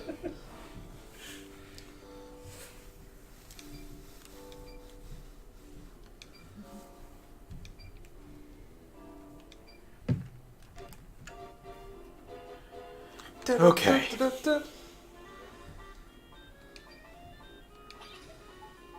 This is a sweeping mini game that's done with. No, you just have to remember the order. But it is timed. Yeah, you sweep, then you ball.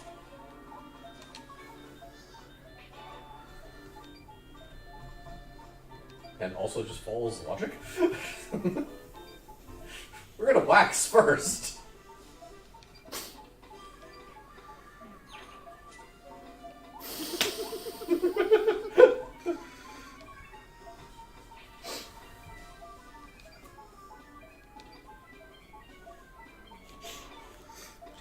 Okay, that's Clearly the answer is to wipe Jeopardy.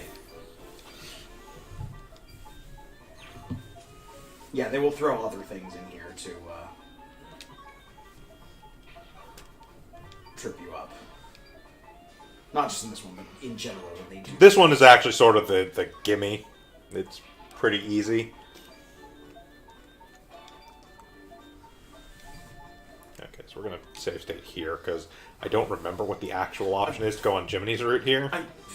I think it's wiping the floor. I'm not Yeah, sure. I'm fairly certain it's wiping the floor.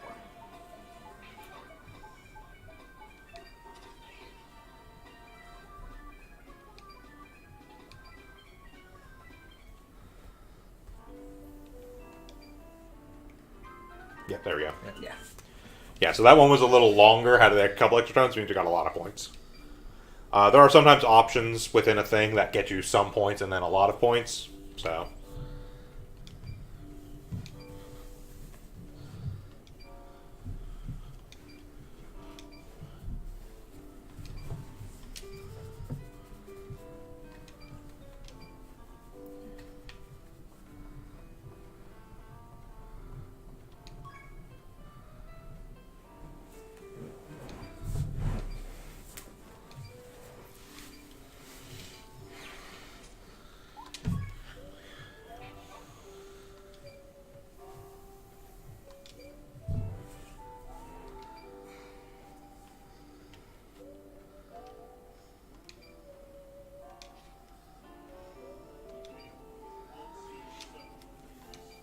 $0.50. God, that's expensive. Is there any benefit to buying these photos, or 50 cents in 1920s money is like. So in order to unlock the actual super special secret attack in the final chapter, you do actually have to purchase all the photos. It's actually a good question. What's that? I was gonna make up a number, but what is 50 cents in 1920s? compared to nowadays? A fucking fortune for a picture. Yes.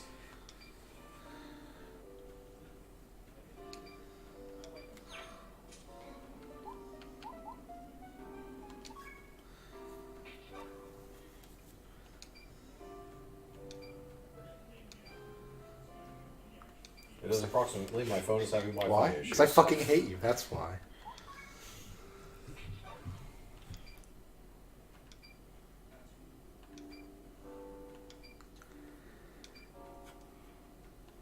Yeah, hit the 2 button.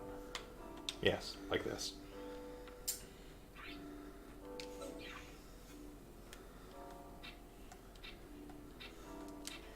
There's not that many pictures, at least.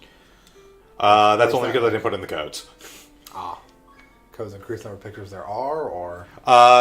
It includes the number of pictures there are. The pictures from the codes do not count towards that thing, though. It is just the pictures of the actual New York combat That's review. $6.70.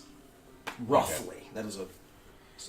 which is actually That's not not that that bad, much actually. for like essentially an idle picture. Yeah. Yeah, because this does actually predate the Great Depression, which moved in, which was a lot of deflation, where 50 cents was worth a lot more actually during the Great Depression, and then it went way the hell in the other direction in recent history.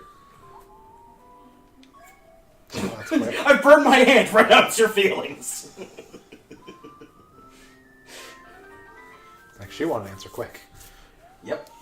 There's a lot of them that are like, you got 3 Yeah. seconds, maybe. I save stated there not because I was going to game that answer. I couldn't remember if this was a mini game or not. Also, Cherry is important to talk to kind of later on. Not in this chapter, but in later chapters, there's a whole thing where they're doing like the program on each specific member of the New York Combat Review, and you have to go take a photo to use as the backdrop for it. You do actually have to do all of those as well for Special attack. for the special attack. And Subaru and Fifth Avenue.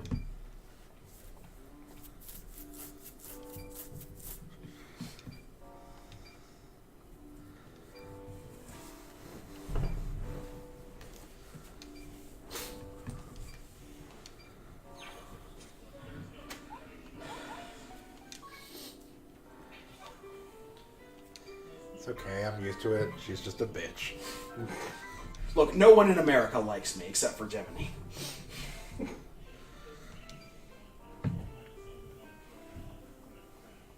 Gemini and that girl I met in Central Park, who seems to like everyone.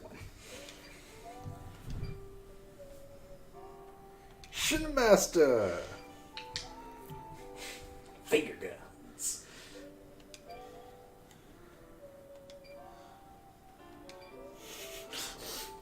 Sunnyside, you have a problem. It's just the kind of person Sunnyside is. It's extremely lame, Shin.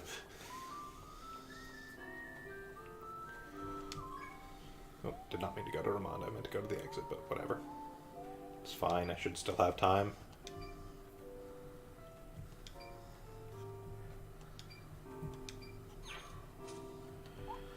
So normally there would be a third option here if I put in those codes where I could buy pictures from Kayama of the other teams, but that's okay. I don't really need pictures of Flower Division or Chat Noir, frankly.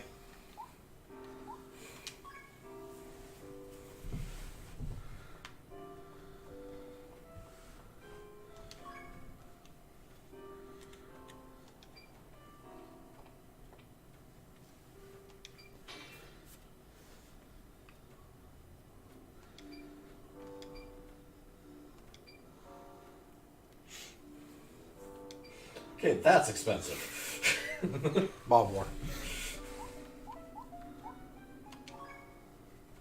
Hey, cut it out. Especially since in like 1920s, I think a good suit would run you about $50 actually. Bob War. Yeah.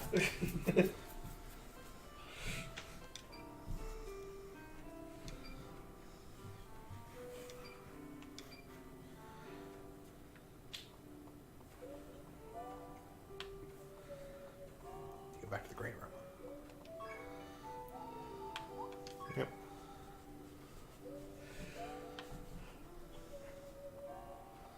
The theatre. Yeah. Fortunately, actual travel doesn't take any time. It's only the actual interactions in places that take time.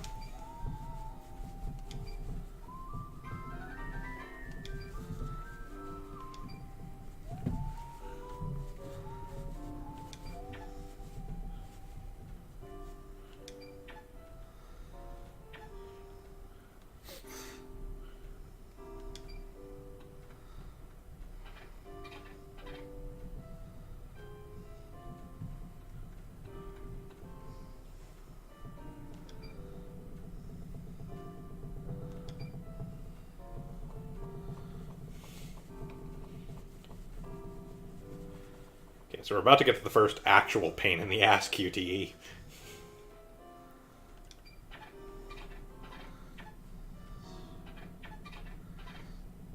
Jimmy, stop hitting every button. It's not helping.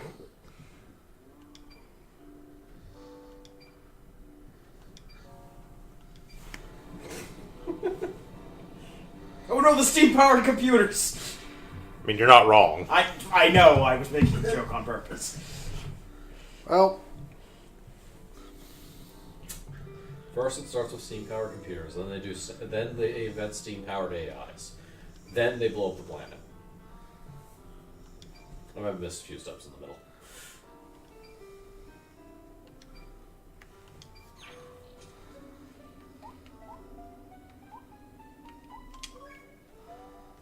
hot-blooded.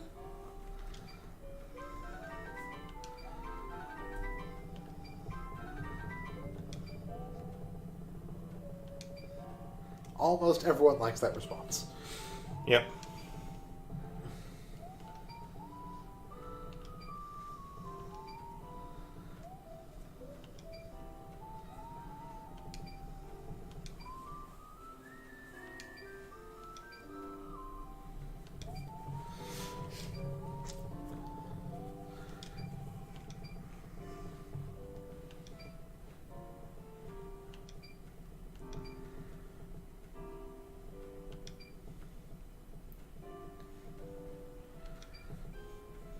I have luck and pluck.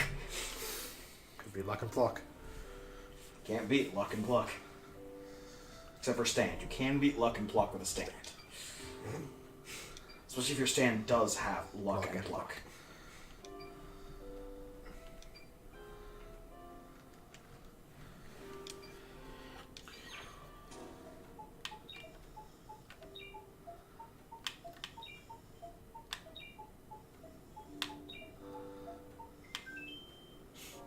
Not quite. Huh? Oh, that's fine. If I get the do, that's good enough. Okay. You technically get a slightly higher boost for filling the thing before the time runs out, but I'm not really aiming to do that. It should be noted, by the way, that these are done with left stick and D-pad on the setup I currently have.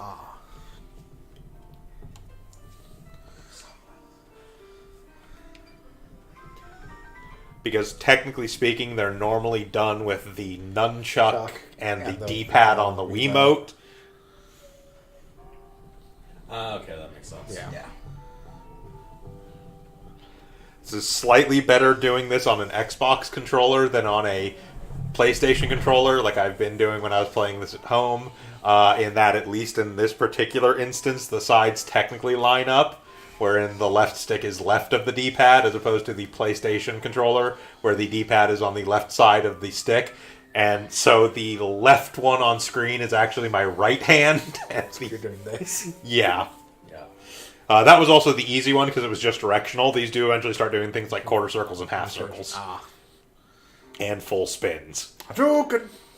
Hadouken! He threw a couple of Hadoukens at the machine and it worked.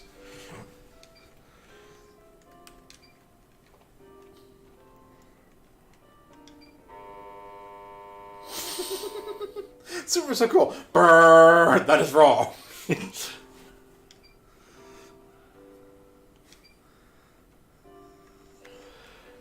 Okay.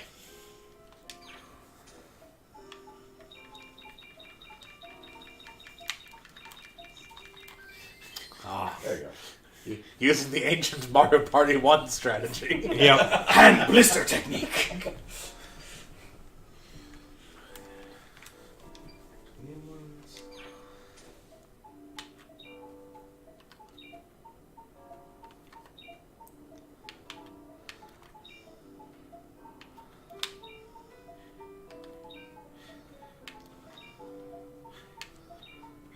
There's gonna be plenty of time for that one, at least. Yeah. These ones give you plenty of time. Again, as the game gets further and further on, they start giving you more complicated stuff and less time. Like one in like chapter 3 or 4 where they're making you do different circle formations on both sides at once.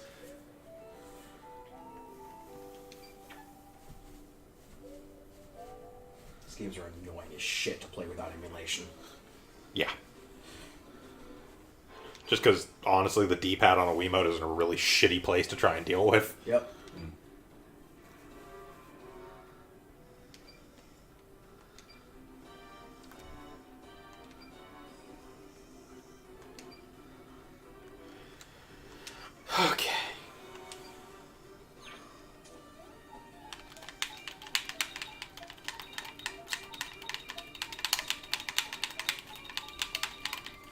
Yep. That one sucks. Up and down at the same time. Yeah, on both of them. Yeah. It's like a ninja.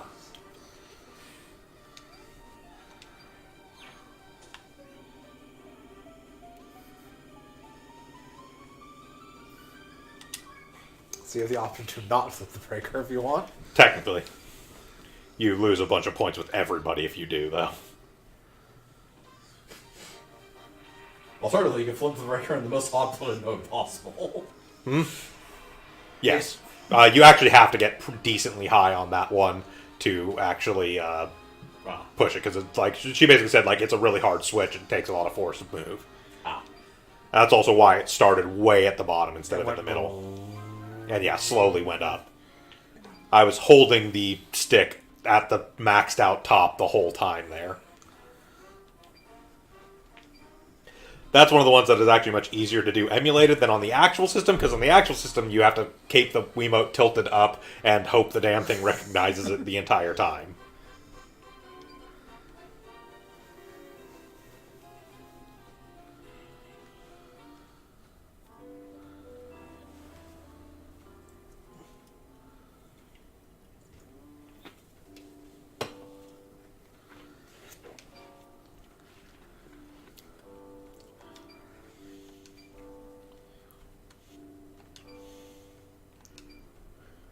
With all these gunfights in the streets. That's it. There's random mob battles that happen on a regular basis.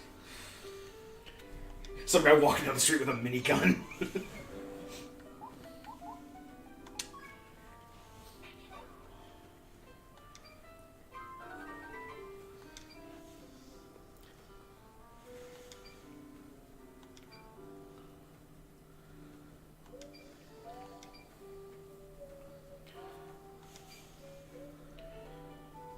So as a note, in general, story kind of proceeds the same no matter the circumstances. So even if you actually fuck up the little minigame for actually running to get to the breaker, you still get there. You're just like out of breath when you get there. And Jiminy's like, man, you suck.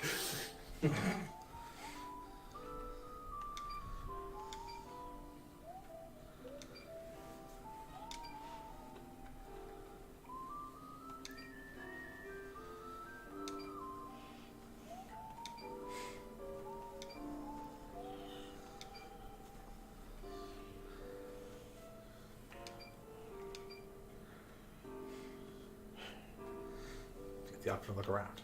And Yep. Is that literally a barrel full of apples? Yes. Yes.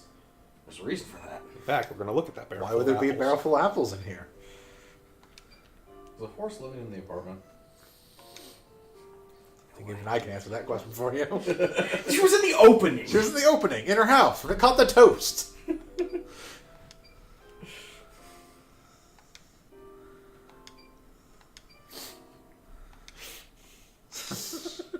Keep looking at the apples. Really? I'm a horse.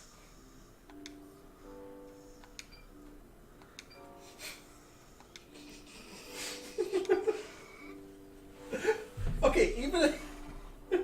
Hey.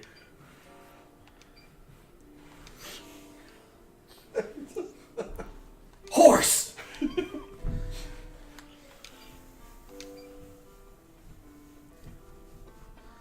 Your partner? Oh, I don't want to be in this relationship anymore. This is Larry. Sup.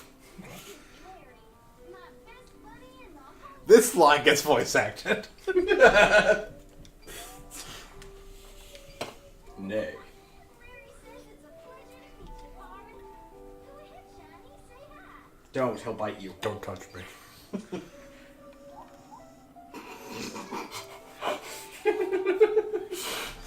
Hey. There, but for the want of a joke, go we. Yeah. True blue New York buddy. So now we're all friends. I'm sure you two will get along like peaches. I'm gonna bite you. We're as close as any normal brother and sister. We used to run the Whippers back in Texas. I'm legally not allowed to return. There's no room for us to stretch our legs. I'm already nervous. Being a country girl here. I might be just a simple country girl, but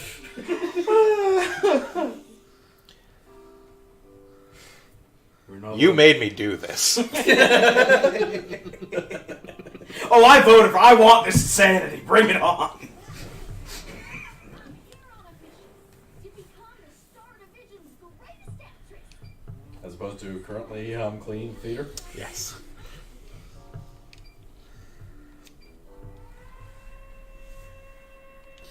Air raid siren.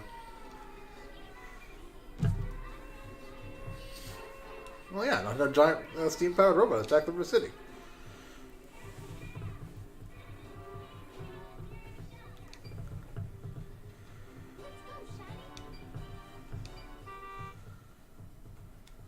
Lieutenant, let's go. You're coming with us.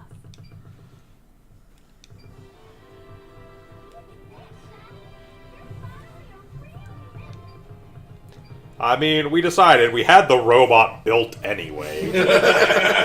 We've decided. It was there. We looked at Sunnyside and his collection of chocolates with prizes inside of them and realized that Ogami's not coming. we are going to have to settle for, you know. We're prepared to trust you fully.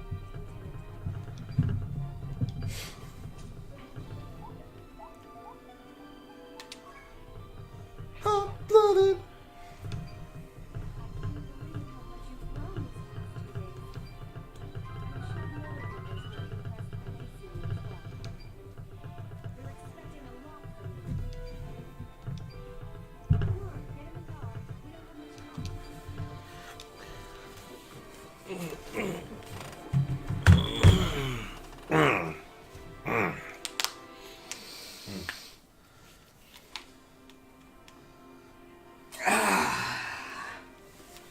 Lieutenant, I need you to come out and get in the car. I don't know what you're doing in her bedroom. The horse is probably involved.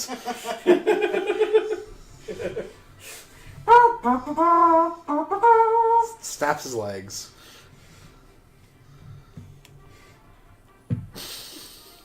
My favorite part.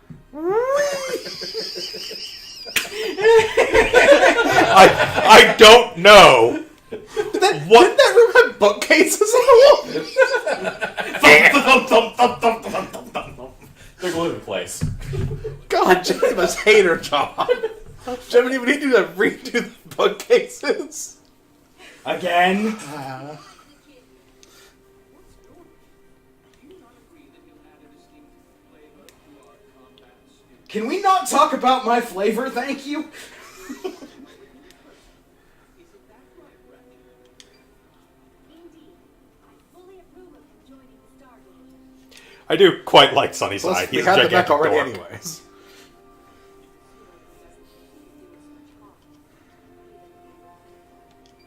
You too? Well, whatever. If he screws up, we can just fire him, right? So, anyway, what about the enemy? They appeared right near the Statue of Liberty.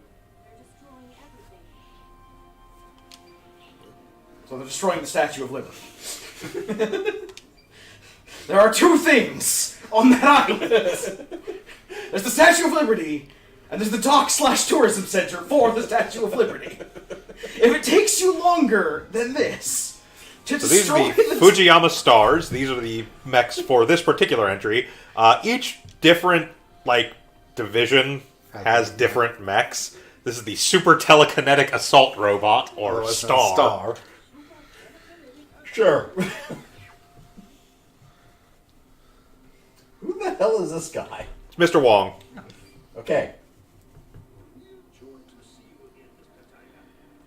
He is Sunnyside's personal secretary and the head mechanic for Star Division. There are several things offensive about this man's appearance. What are you talking about?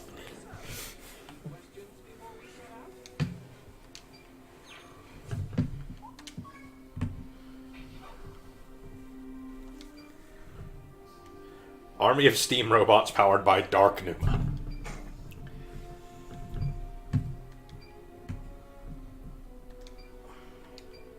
Building that. This is O'Hara, the Numa researcher. They're not letting me work right now, but once I get the gum off of these seats, I'll be sure to tell you all about these steam-powered robot insects. Giant robots can't fly. These are Numa-powered armor suits created to battle the steam robots. Only be powered by individuals with their own strong Numa. So Jinbus and Kobus are the units from the other actual series. Kobus were the ones you started with, and then Jinbus you eventually got. In 3, I want to say, they started using Jinbus.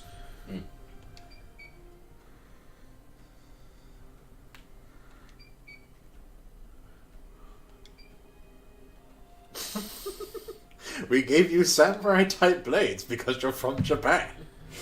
It actually has to do with the weapon familiarities. Each person's mech is actually set up with the weapon that is like most familiar to them. Yeah. This raises some questions.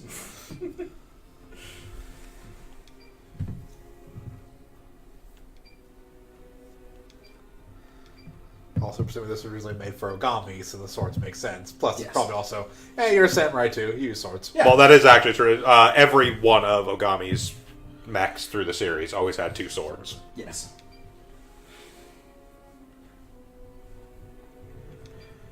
So here are Cherry and Henri, the Rainbow Division. Yep. They are a recon and tactical support, in addition to running the concession stand and the souvenir shop. Multitasking.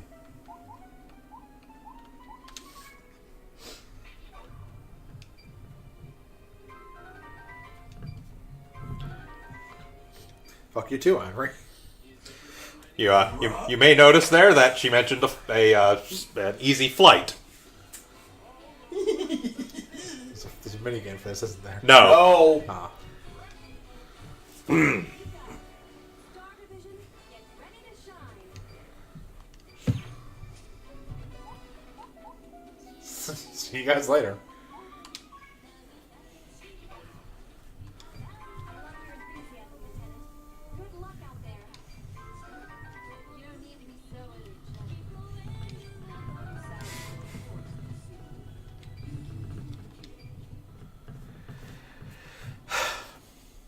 Shinjuno reporting.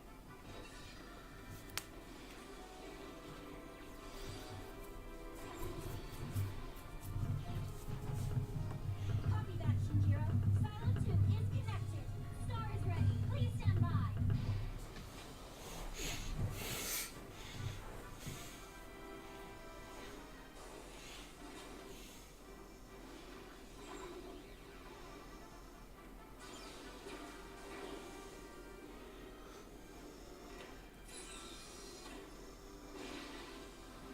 It's like a very elaborate system. Court is in session.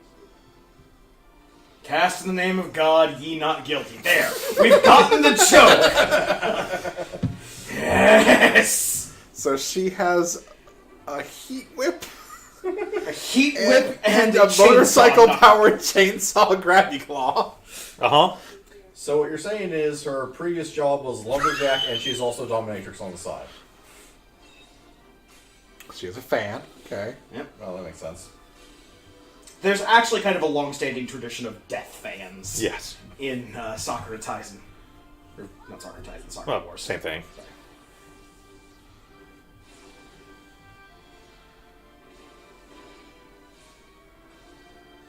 She has throwing knives. Uh-huh. Yep.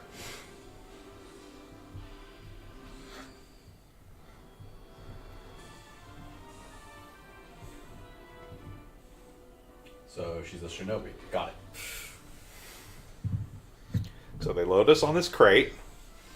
It's gonna be stupid. Dahir Inside presents. You were expecting it not to be stupid?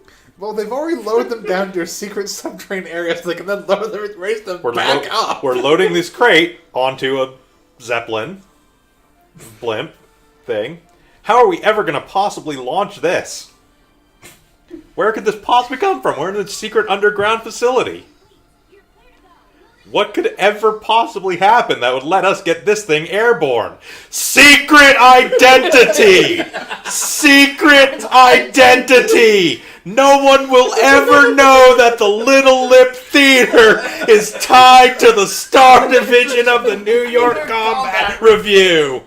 This is not anything that anyone will ever notice happening. I don't know what giant slingshot coming out from beneath the ground after the theater raised 150 feet in the air you could be talking about. Is a crossbow slingshot? I can't have seen that. That's too stupid.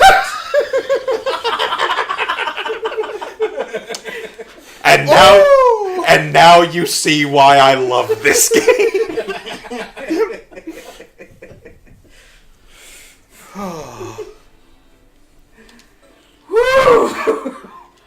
The payoff. I think we're actually going to end on that note before we get to the first actual combat chapter. shit. Just because the combat's going to be kind of a letdown after that, frankly. Thank you all for joining us again for another Tuesday Night Sound Goblin stream. We will be back on Sunday with more of our playthrough of Super Robot Wars T. Yep. And then we'll be back again next Tuesday playing I don't know what. something. And then the following Saturday, I'll start playing more of this. I'll figure out a time on that and probably mention it on Tuesday or on either Sunday or Tuesday once I figured out what my scheduling is going to look like. But yeah, I am definitely dedicating myself to at least one full playthrough of this on stream. The rest of the guys may or may not join me on Discord. Not sure on that one yet. I'll probably join you for that one. Depending what time you do. You'll join them on Discord, not walk out to your own living room. Well, no, I'm going to be streaming from my place. Yeah. Oh, okay. Yeah. Other than that, hope you all enjoyed this. I have been Bograt or Josh, as always. And I've been Shiv. The Krampus has been the Krampus. And I've been Vincent. All right, have a good one, everyone. Hi, everyone. Oh.